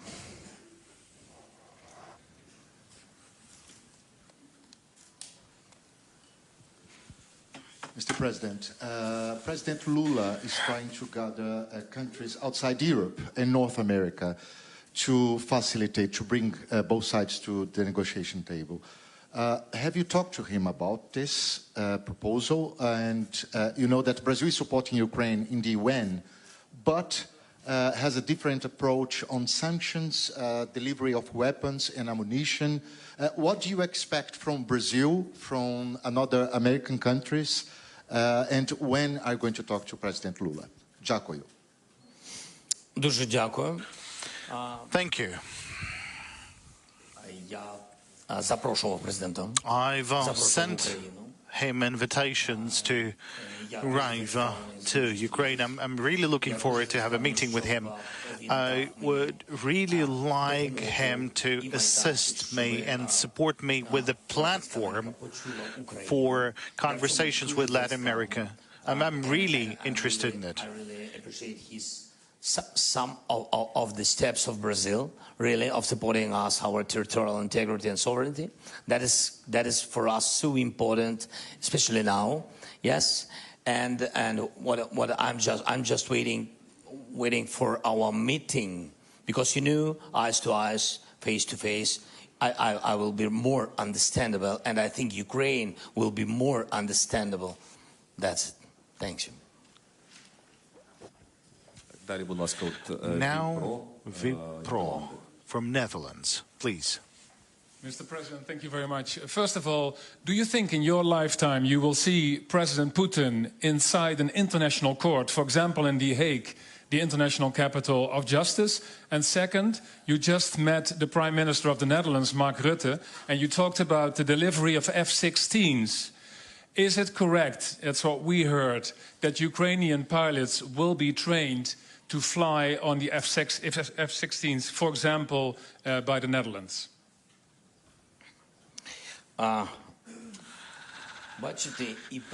Well, it appears that both the first and the second question, it all depends on Mark Rutte. I mean, the situation in Hague and the possibility of providing us with aircraft. So, I believe that it's important for Ukraine that we have a very good personal relations with Mark. We have a very good relationship with Mark Rutte. So it's good for Ukraine. Thank you. Okay, we can proceed. But looking at what you've said in the very beginning, yes, it's important to, well, to settle this matter with the accountability, with justice till the very end. I mean, having killed so many people, so many civilians, so you can't just have the situation at a stop, as we can see from different political proposals, like searching for a way out. Look, there are so many people being killed, and here is this leader of Russia, leader of a great country, and they have to take responsibility. It's not a child. It's not a child who broke something and you can simply forgive that. And I think there is the different age when you need to be responsible for the crimes committed, to stand trial. Because, you know, there is a room for jokes, and that's something you would like to watch with popcorn, but that's only if that would be funny. But that's a tragedy. There's so many people, civilians killed, and that is why you would need to take responsibility for what was done. And I sincerely hope there will be this responsibility. This photo, these are the sunflowers of the location where MH17 was down in Ukraine. As you know, many Dutch people were on board of that plane, as other nationalities. Have we got a common goal to get President Putin in front of judges, because Dutch investigations found out that President Putin decided to down MH17, as he has decided to go into your country. And the Dutch photographer wanted to give you this photo of the sunflowers on that location of MH17. Please keep your photo, and we'll take it after the press conference. No. After the press conference, please. But I know, you know, I had so many different presidents from different countries, and always they said, our bodyguards or Sergei, they said after, and you will see something after, but I didn't see yet. You know, that's always like this. So thank you that you showed me. I will remember. I will remember it. Yeah. Що стосується, послухайте, в чому сила, я вважаю, main strength of Rutte в чому сила вашої системи, and your system, в чому сила результату, and what's the strengths of the results and the outcomes and the court rulings. I believe that Hague and Netherlands and Mark, this is something we've talked about today, that the justice, it's very hard to have it. But what's important is that Netherlands always gets things done till the very end, just as it was with MH17. So I hope the same would be with the war, that we together will have this case towards the court, towards the fair court ruling. Now from Spain, and while you are waiting for the microphone, it's getting darker. Now, and different countries are now illuminating their buildings, and we can see Madrid, while they will have questions from Spain. I would like you to comment on the Spanish support that yesterday our Prime Minister promised that maybe he will send 10 tanks, or he will consider sending 10. And which role can Spain play in your goal to get closer to Latin America? Thank you.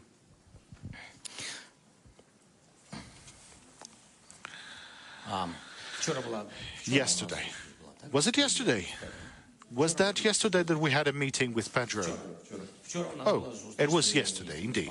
So yesterday we had a meeting with Pedro Sanchez, the Prime Minister of Spain. First and foremost, I want to say that we had a lot of skepticism in Europe, and that's correct in terms of our candidacy. And we met Pedro, he met Ukraine, he got accustomed with Ukraine. So Ukrainians played a great role. He saw our country, he saw what we are fighting for, he saw the way we're changing. What's important that he saw that institutionally we were running in parallel. I mean, everyone has continued to work. All the banking institutions, the rest of the institutions still working despite the war. And I think it's great that he came in April. He was among the first leaders to arrive to Ukraine. So we found the relationship through him. And I think that the Spanish society has understood Ukraine better through him as well. And then there was this attitude of your society towards our internally displaced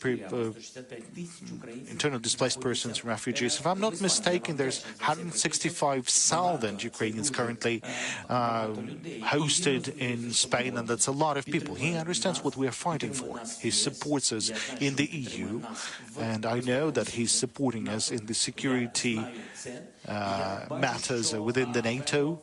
And from what I can see, that Pedro Sanchez, we've already established some personal connections with him. He said that we will help. He said that about increasing the number of tanks, and I think that's his authority to say how much more tanks he can get for Ukraine. We talked about other equipment for Ukraine. We are grateful because we had some previous conversations about Hawks. That's the air defense systems that we were supposed to receive, then some other gear and ammunition to reinforce the capabilities of our forces. So that's something that we have. Then NBC, please.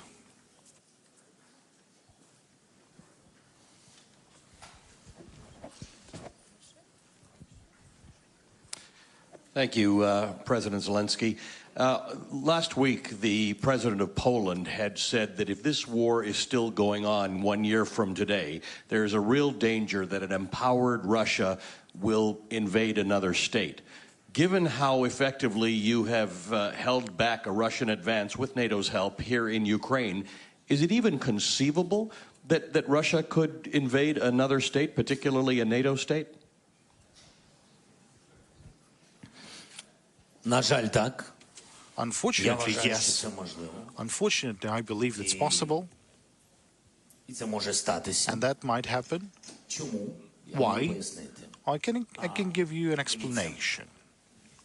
President Putin needs to demonstrate successes and victories.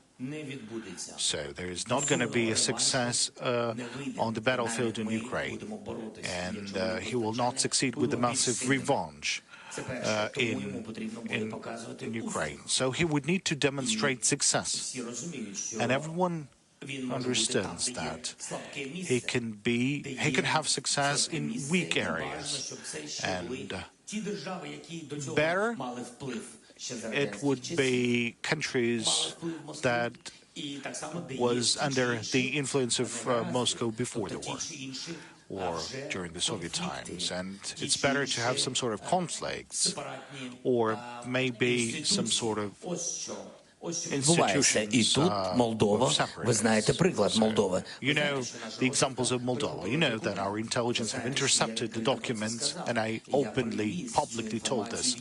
I brought this information to the EU. I have provided that. Well, the moment I have received this information, I transferred that information to the President Mayassandu. And there's evidences that they wanted to replace the leadership of the country. Now, let's think how they can do that. How? I mean, they don't have common borders with Moldova. That means there would be an amphibious operation. That means an attack from the Transnistria or the attack of the Chisinau.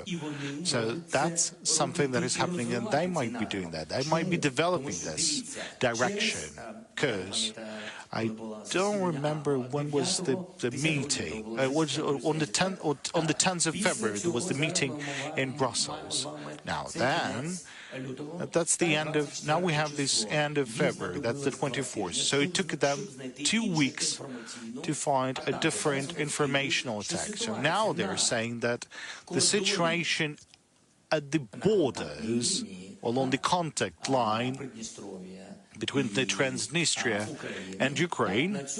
Now, at this area, they're saying that there's some misunderstandings, some shots being fired, and they're saying through the media that Ukraine is planning to go to Transnistria. Why? Because they clearly understand that we respect the territorial integrity of Moldova.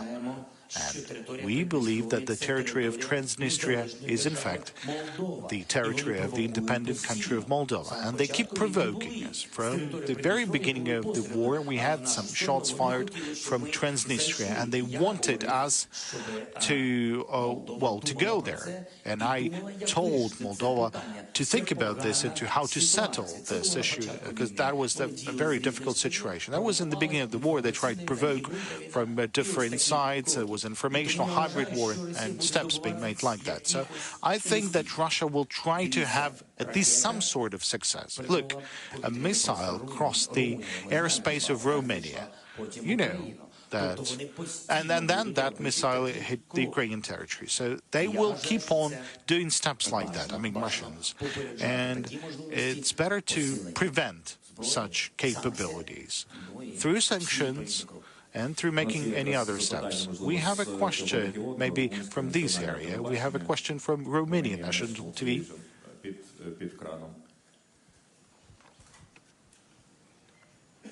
Mr. President, wait for your microphone, Mr. President, if after a year of war, even more, you may feel that solidarity in other countries may be diminishing, can be tiring, what is your message to them? Thank you, Mr. President. Який меседж? Складно говорити про зменшення підтримки України, to talk about diminishing support for Ukraine when you keep showing everything in yellow and blue in different parts of the world. And I'm very grateful for this. You can't reduce steps like that or diminish steps like that. You can't diminish work that you're doing. And of course, you should not reduce the support to Ukraine. What I'd like to tell your societies, maybe you learned more about people from Ukraine, because you've hosted a lot of people who were forced to leave, primarily women and children.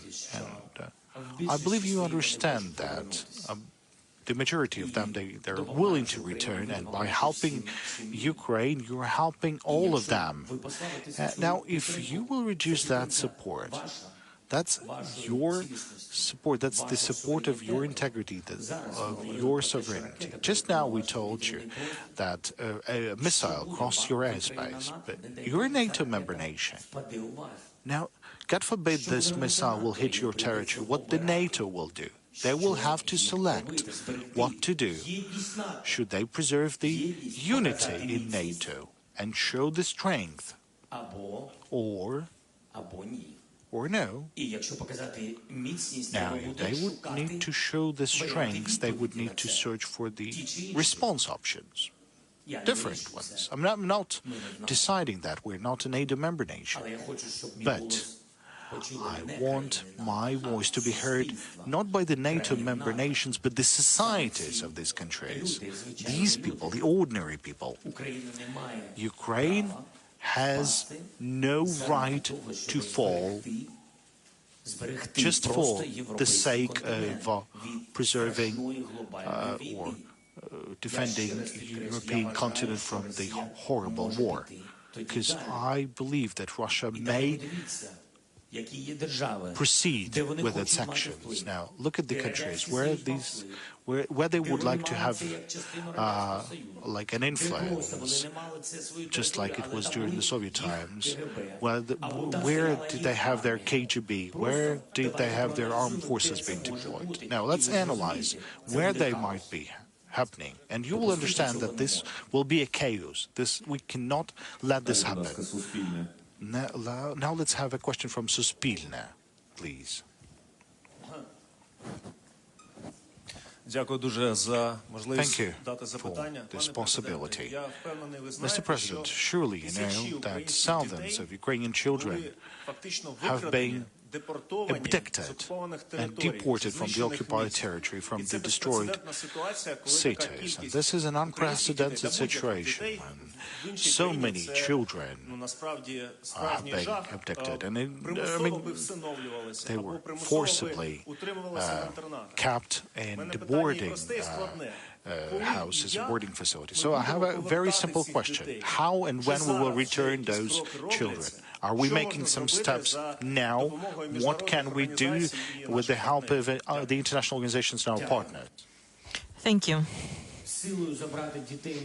We cannot take the children back by force because we cannot enter the territory of Russian Federation. No global institutions can do that by force either. They cannot do it either because they don't have a mandate or because Russia doesn't want to let them in. So what we can do, we can exert pressure. There's going to be United for Justice conference in Lviv, and there will be Prosecutor Han invited high-ranking leaders, prosecutors, international organizations, and different solutions are going to be discussed. Sexual violence tribunals, kidnapping of children, crime of aggression, etc., environmental matters. So that's one line of work. Secondly, our ombudsman is working. We have a coordination center that is working. It's very hard. Russians think that they didn't steal anyone. They believe that they provided shelter for those who were fleeing Nazi. The children will return home, and there will be accountability for what was done. So that's it at the moment. We are talking to the leaders about it. It is important that this matter has become one of the most important in the agenda. It is being discussed with leaders in the European Union, and I'm convinced that the more we bring it up, the more we'll be able to locate those families, the places where our children are, the higher the chances that this helps. This is not just a clear path, a clear plan. The only thing that is certain is that we need to deoccupy our land. I don't think we'll be able to return 100% of the children as of now. But after our victory, the children have to come back home. ABC. Thank you very much. Thanks for the opportunity. Mr. President, opinion polls in the United States are suggesting that a growing number of Americans believe that the US is giving too much support to Ukraine. What would your message be on the anniversary to those Americans? Thank you.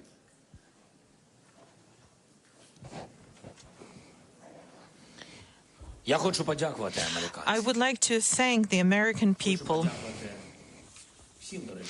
I would like to thank all of the American people that are supporting Ukraine, the Congress, the President, the TV channels, the journalists, and everyone that has been supporting us. And that percentage of Americans, as you've mentioned, is increasing. I can tell them only one thing. If they do not change their opinion, if they do not understand us, if they do not support Ukraine, they will lose NATO, they will lose the clout of the United States, they will lose the leadership position that they are enjoying in the world, that they are enjoying for a very fair reason, and they will lose the support of the country with 40 million of population, with millions of children. Are American children any different than ours? Don't Americans enjoy the same things as we do? I don't think we're that different. And I'm actually very happy that we have bipartisan support, but we keep hearing those messages from time to time, and they're dangerous. There are political leaders that are elected by people, and if this issue is raised, those political leaders need to be responsible and cautious because people are looking at them. Who wants a Third World War? Would anyone would anyone be willing to accept that risk? The U.S. is never going to give up on the NATO member states. If it happens so that Ukraine, due to various opinions and weakening and depleting of assistance,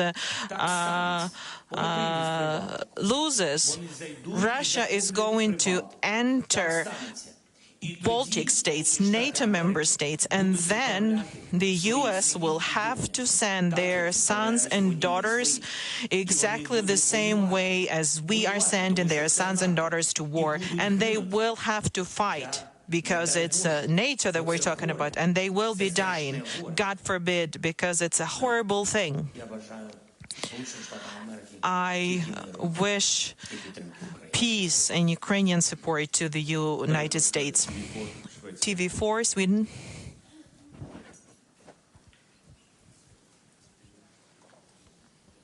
Thank you, Mr. President. I'm Anders Kraft from Swedish TV4. Thank you for your hospitality. The people here are very nice. It's my first time in Ukraine. Today, Sweden decided to donate or send more tanks and more military aid, including Leopard tanks. Do you have a special message, something for my viewers, the Swedes, today? I would like to thank them.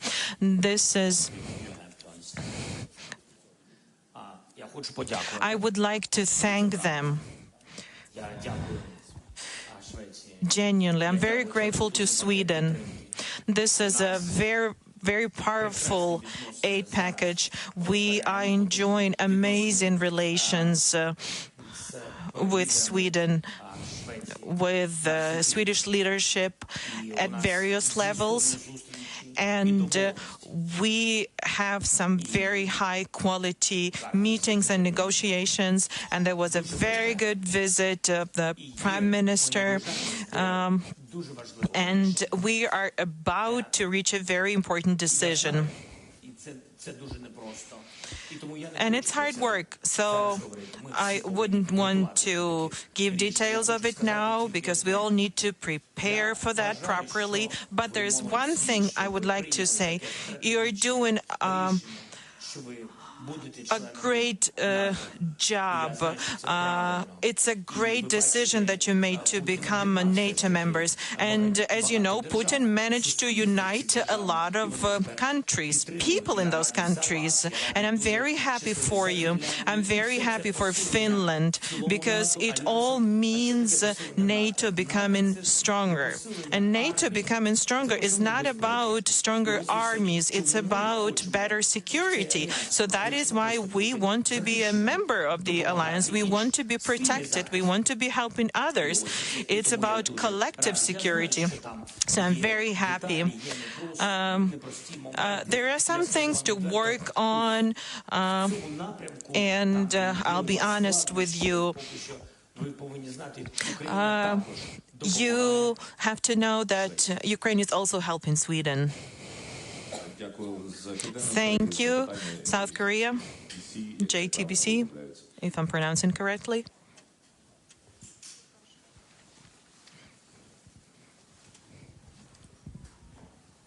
Thank you, Mr. President. I'm Hong, JTBC from South Korea, and I have one question. Recently, NATO Secretary General urged South Korea to allow direct armed support to Ukraine.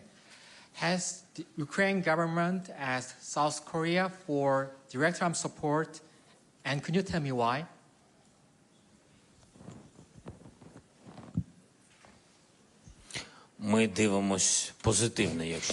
Well, it would be a great thing if there's direct supplies of weapons to us. We would welcome that. We actually invited the leadership of South Korea to come to Ukraine.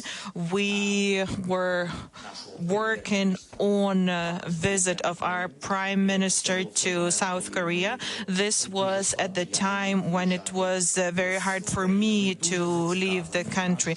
We are very much interested in our relations. Our bilateral relations, that is very important for us. And I think that we can continue it, and that's it. What can I say? There are some details what we discussed with other countries about your great country, and I hope that you will find possibilities to help Ukraine. Thank you so much. Дякую, телеканал Рада, будь ласка. Thank you, Rada TV channel.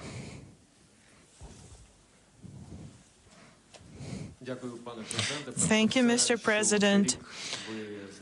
First of all, thank you for being with us throughout this year. Very often we hear since the onset of the full-scale war some public forecasts, some information about critical moments, turning points.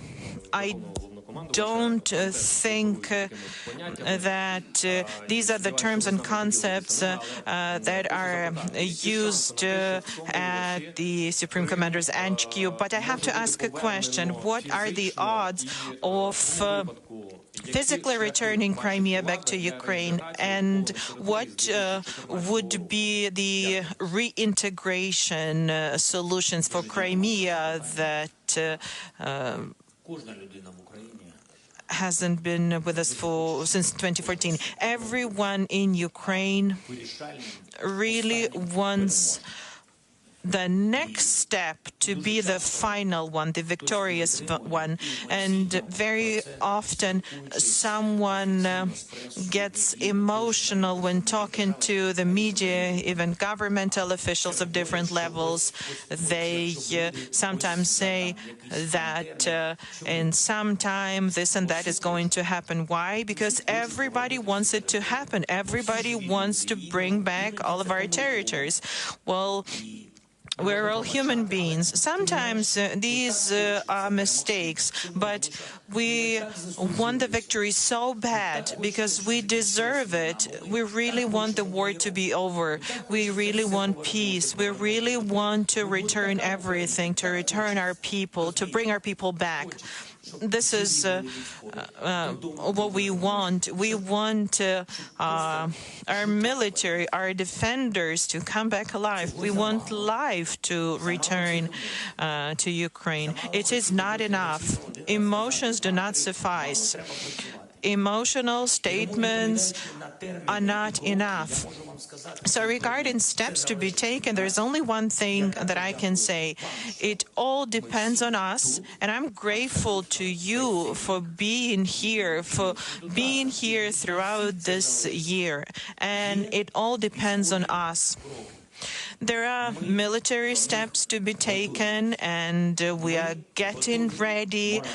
We are ready in spirit, and we are getting ready as far as weapons are concerned, as far as forming brigades, attack brigades are concerned.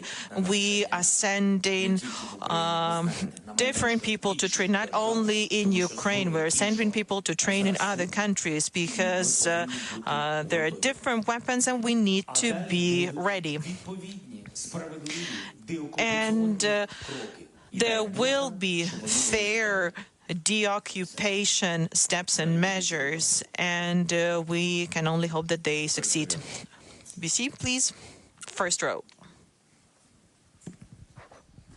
Mr. President, you've made clear your belief that you can win the war this year. You've been clear about the importance of support and the speed at which it arrives. I wonder if in a year's time that victory doesn't arrive and you host a similar meeting like this, what do you think the most likely reason for that lack of victory would be? And if I could respectfully ask you to answer in English, I'd be very grateful. Dziękuję.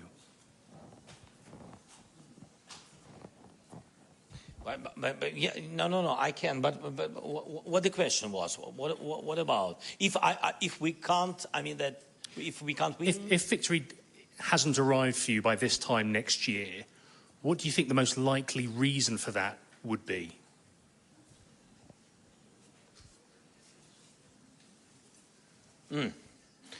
Okay, so the most important thing that the unity, that's true, because in the unity there is a huge support or weak support. Anyway, I mean that is really point number one. If we will not have enough number of West kind troops, enough weapon, ammunition, if we will not have, of course, we'll lose a lot of people. And if we will be losing a lot of people, we'll lose, moral situation, yes? And it will be another challenge for our country. We will not be so strong in the country, in Ukraine. And that is the biggest problem, what can be. I don't want to think about it. That is the problem. If we'll meet on the 24th next year, 24th of February, and we'll be at the same position where we are now, that is dramatic moment. I don't want to think about it. And you forget all your words. We have to be sure together. We are partners. You're from Britain. Da. I see. I see. Okay. Thank you so much. We'll win. Далі запитання, будь ласка, від... Where our aircraft's Typhoon? Please ask my friend Rishi. Далі від китайських журналістів запитання, будь ласка, Chinese journalist Felix Satellite. Mr. President, so you said that you appreciate being straightforward, so let me be straightforward. So I think right now, both Ukraine and Russia needs as many countries as possible to stand on its side. So how do you convince the countries that geopolitically a bit remote from Ukraine, for example, China, for example, South Africa, India, to be actually on your side? Скажи мені, будь ласка, Сергій, я вже погано чую. Що було? Є країни, які геополітично віддалені. There are countries that are geopolitically far from Ukraine. І Південна Африка. Що плануєте? And South Africa. So what can you tell them? How do you encourage them to side with us? First of all, I plan to meet with Xi Jinping, and I think that would be useful to our countries and to global security. We have a significant commodities turnover, trade with China. And, we are the countries that are interested in preserving our economic relations. As far as I know, China respects territorial integrity, historic territorial integrity, which means that China needs to do its best to make sure that Russian Federation withdraws from our territory, because that's what respect for territorial integrity and sovereignty is. Would you agree with me? Yes. It's great. It's very good, soft step forward. І це дуже важливо, що ми одне одного розуміємо. And it's great that we are on the same page. You see, I'm already starting public diplomatic relations here. I think live people cannot be killed. Would you agree with me?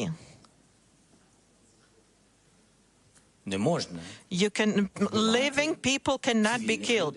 Civilians cannot be killed. Would you agree with me? I believe that a nuclear power plant cannot be occupied. It is dangerous for the entire world. Would China agree with that?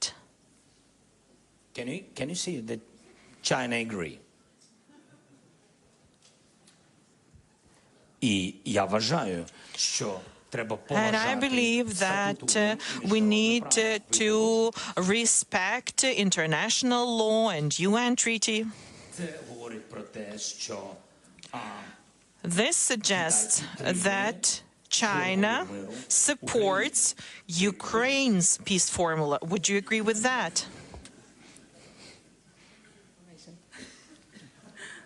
You see, we have so many common issues. We have to speak between us without somebody else. Okay. Thank you so much. Давайте далі запитання від So, Аргентини. let's have a question from Argentina then. Maybe. The journalist will say that this country is also politically distant from Ukraine. We'll see. Thank you, Mr. President. I want to ask for a selfie, but maybe an exclusive interview would be great. Could be after the Discuss it later. It has been said many times that this is a war not only about territory, but about two different ways of understanding the war. It's a war of values. Taking into account this difference, in which place do you think, in which place do you place the countries of South America, taking into account that Argentina, Venezuela, Mexico, they have some roots or some bounds with Russia. And this, I'm talking about the government, not the people, which is completely different. So this is my question. In which of these two ways of understanding the war do you place our countries? And if there is any specific support that you will expect from us? Thank you. Thank you for the question. I have answered partially the questions on South America. We are interested in having relations, in understanding what exactly is happening in Ukraine. The Russian Federation has made a large informational campaign on the territory of Latin American countries based on their previous bounds. We are interested in you learning the true information. We have shared values. I don't want to repeat about this. We need to talk, really. We need to talk, and Ukraine has to talk to all the countries now, to all the countries that are not willing to support the destruction of the territories, the destruction of the states. We have to talk, because we're all interested in global security, because there are so many natural challenges. You can see what's happening around us, and therefore we have to think how to preserve the humans, the environment, the planet for our new generations, but we shouldn't think of how to occupy, how to make aggressive steps, how to wage wars, and how to create war and create military conflicts. So at this point, we're on the safe side. Same side. I just want us to know one another. We are lacking the embassies. Unfortunately, we weren't represented at all the continents that we talk about now so much.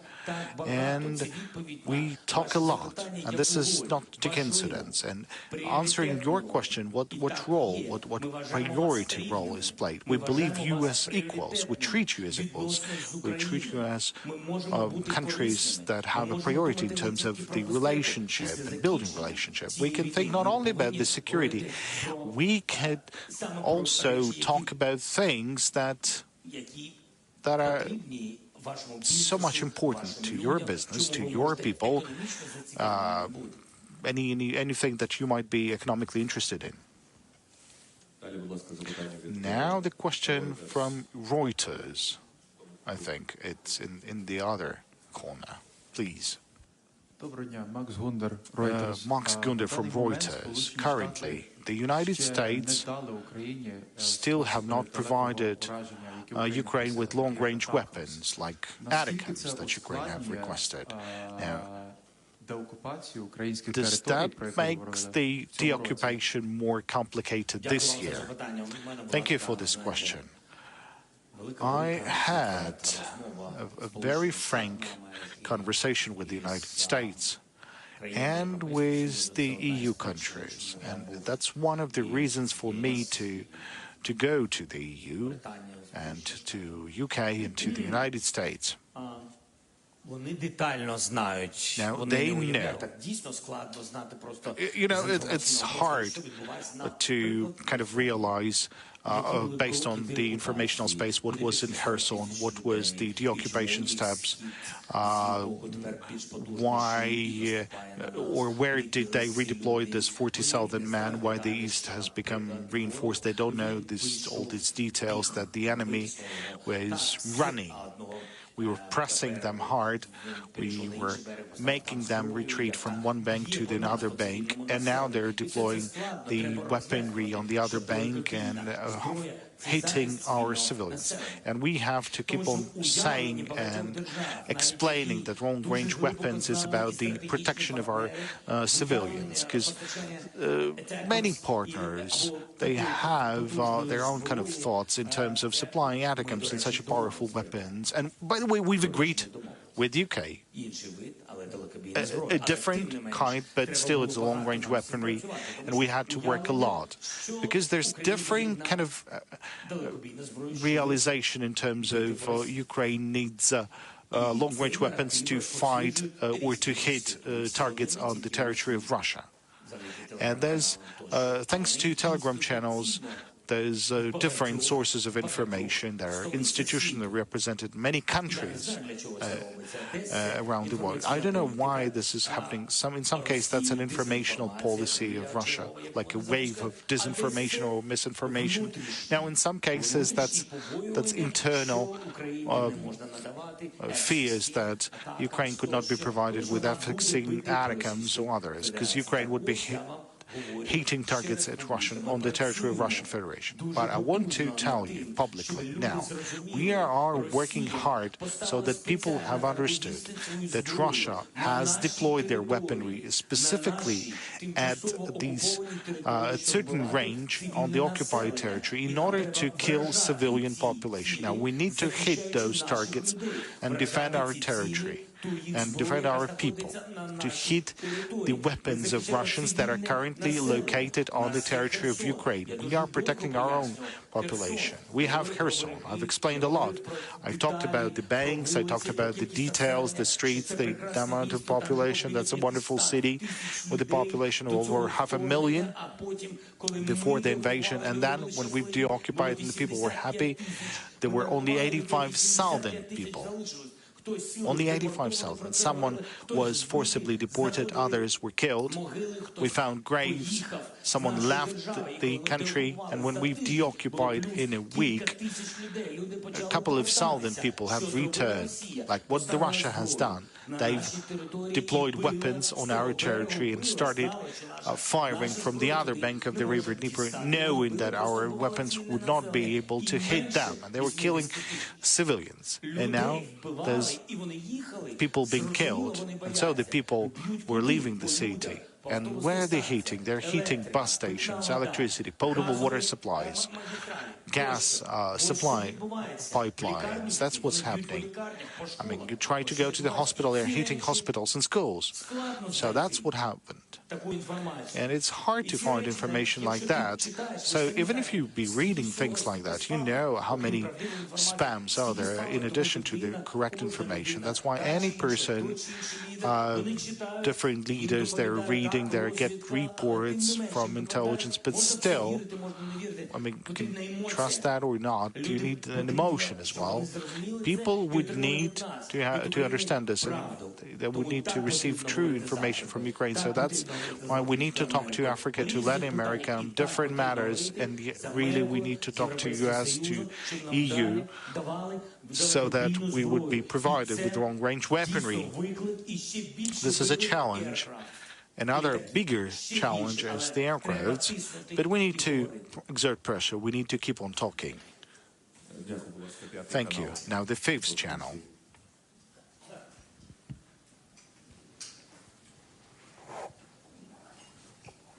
Mr. President, thank you for having a chance to have this question by the fifth channel. We were disconnected from the news environment. We're not allowed to operate. But when US and NATO were warning about full-scale war, you called upon the Ukrainians to not listen to the provocation. Now, do you kind of rethink that shouldn't be the case? And do you think that it was your personal mistake that the citizens were not well prepared for this war? And what could be the punishment for the ex-head of the Security Service of Ukraine and your friend Ivan Bakanov? Do you think he's in Ukraine? And do you agree that because of FSSU? Thank you for report. It was good. I thought I was here on the 24th of February. I wasn't going anywhere. And I think that's important, that we have not lost the country. And yes, it's thanks to the people of Ukraine, and that's thanks to the armed forces of Ukraine. And I guess that's thanks to me as well, a bit. Well, that's many people think so. I'm not a hero, but at least I've done something since we're here in the deoccupied Kiev, in many of the deoccupied cities of our country.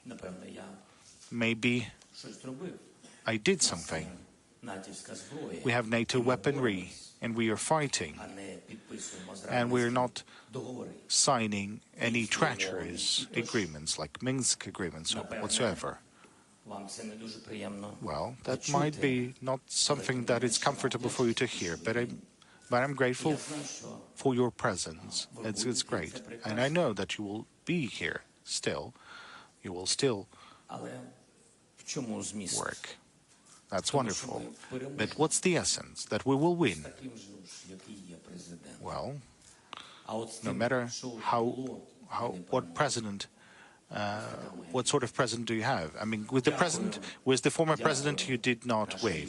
So I'm grateful to the journalists, to soldiers, to journalists. And it's good that you're on TV, and it's good that despite different accusations that I'm a president of Ukraine, that I have destroyed the Russian presence in the Ukrainian parliament, I have destroyed the Russian channels in Ukraine, and I have destroyed the oligarchs. I'm sorry, but one of those oligarchs is the owner of your country, of your channel.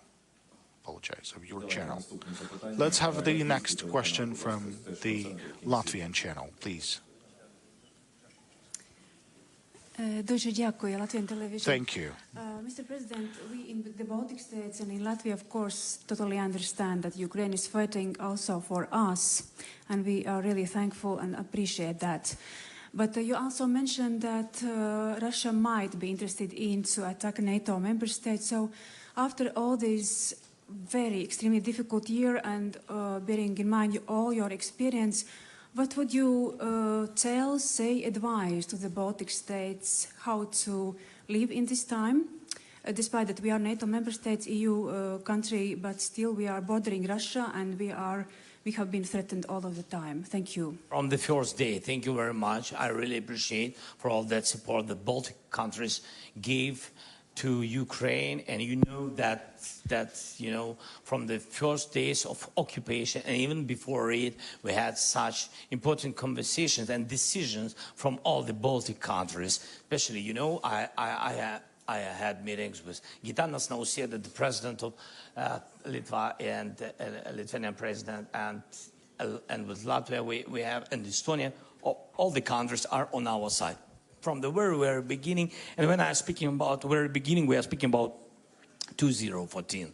So it's so important that we have such friends, strategic friends, really warm friends, real friends. That is important. And what can I recommend? We always, Ukrainian, will remember all that support you've done. And of course, we'll be together with you. And I wish you peace. And we'll stay strong. And I know that you will never be alone. All your people, all your great nation. Somebody said that Baltic countries, small countries, maybe small country, but very big and great nation. Thank you so much. Дякую. Від польських питання, будь ласка, від ТВП. Now the question from the Polish colleagues from TVP. And if possible, could you please change the system for hearing the interpretation? Two brief questions. You have a peace formula. We already know that, and that these are conditions for talks with Russia. But we know that Russia is not willing to respond to that. Now, how far do you need to go in order to make Russia sit at the negotiations table? Or the only way is to make Russians withdraw their forces? Or maybe, I don't know, have Ukrainian tanks in Moscow. And since we have television colleagues from many countries, there are people waiting for the safe skies in Ukraine. So Germany, Romania, Poland, UK, Spain. Now, what would you tell? Any message you would like to address to the Ukrainians, to refugees staying in those countries, since we have so many journalists from those countries? Well, in the beginning, you said about negotiations. I think that under current conditions, that's something we've already talked about this. But still, we need to be strong. And in order to be strong in any negotiations, Ukraine needs to be strong on the battlefield. Now, in these cases, you can reach a fair peace under conditions of a civilized world. And I think that's the most important. If you retreat, if you are occupied, if you are diminished, and that's what Russia has done by reaching Kiev when they've occupied a part of our country. And you've seen their response. They've provided ultimatums, they were torturing people. So we know the result when they're strong and when we are occupied. That is why I think that it's important to be strong on the battlefield, that you will have a strong position on the negotiations. So let's reach that step. Let's deoccupy as much as possible. This is very important to us. We will be stronger. That's first. Now, the second part. Now, what can I tell to our Ukrainian fellow citizens, since we have so many journalists from different countries in this room? Something is happening. Okay, so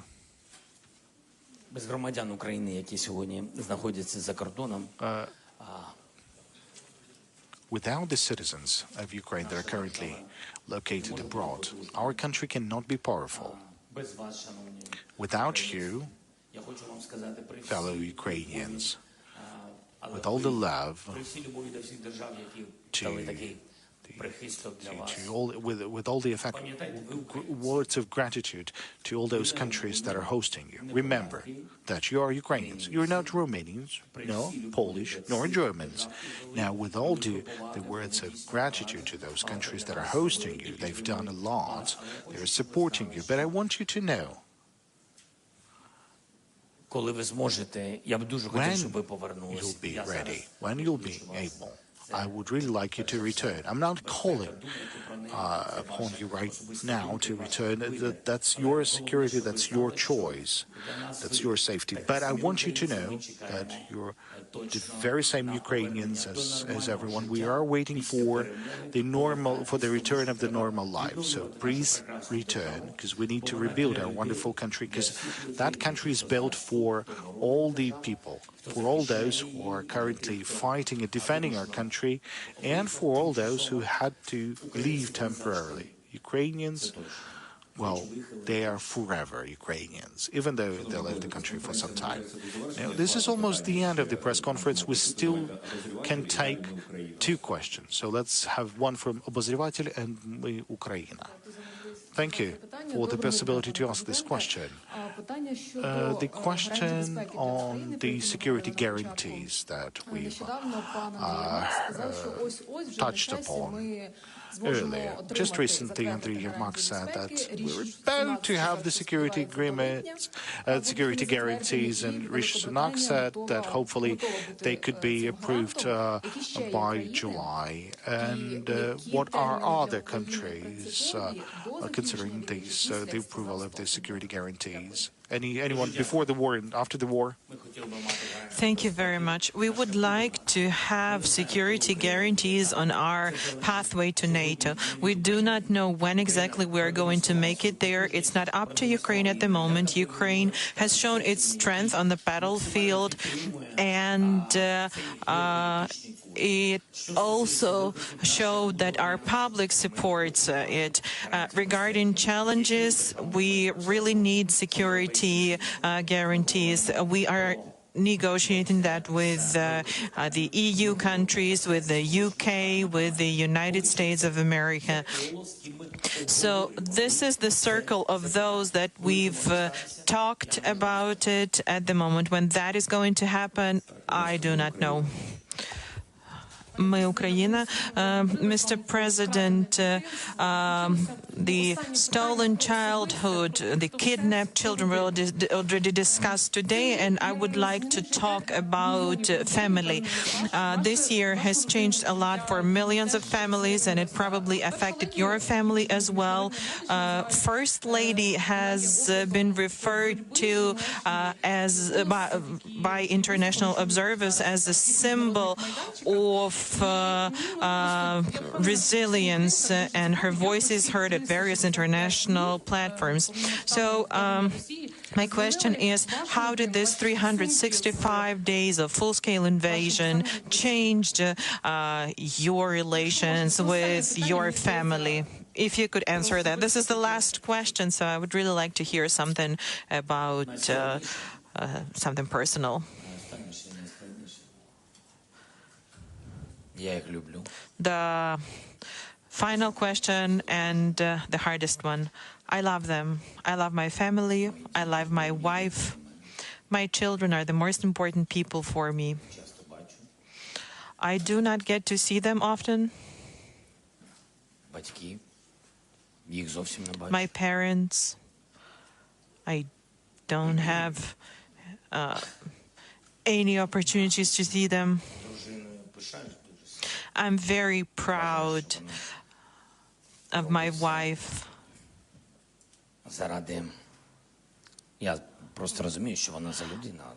I know what kind of person she is, and I know that she is doing everything she can for the sake of children and the country, and of course it's a great thing for her to do something for the sake of me. Well, on a joking note, they're all in my heart, of course. And I was actually honest with you when I said that this is the hardest question, and I'm having a hard time finding words. The most important thing is not to let them down. The most important thing is to make sure that my children are proud of me. And I am happy that they're in Ukraine, that they go to Ukrainian universities. It is very important for a president of Ukraine, for the incumbent president or for the previous president. When you're a president of a country in war, you have to be here because the men and women are dying here, and it's important for your wife and your children to be here. I cannot order them to be here. What's important is that they are this kind of people, and I'm very lucky to have this family and this country. I can see there are a lot of questions, but unfortunately 2.5 hours were not enough to address all of the questions. But this has been a very hard week and a very hard day, so we have to wrap up now. Thank you, everyone.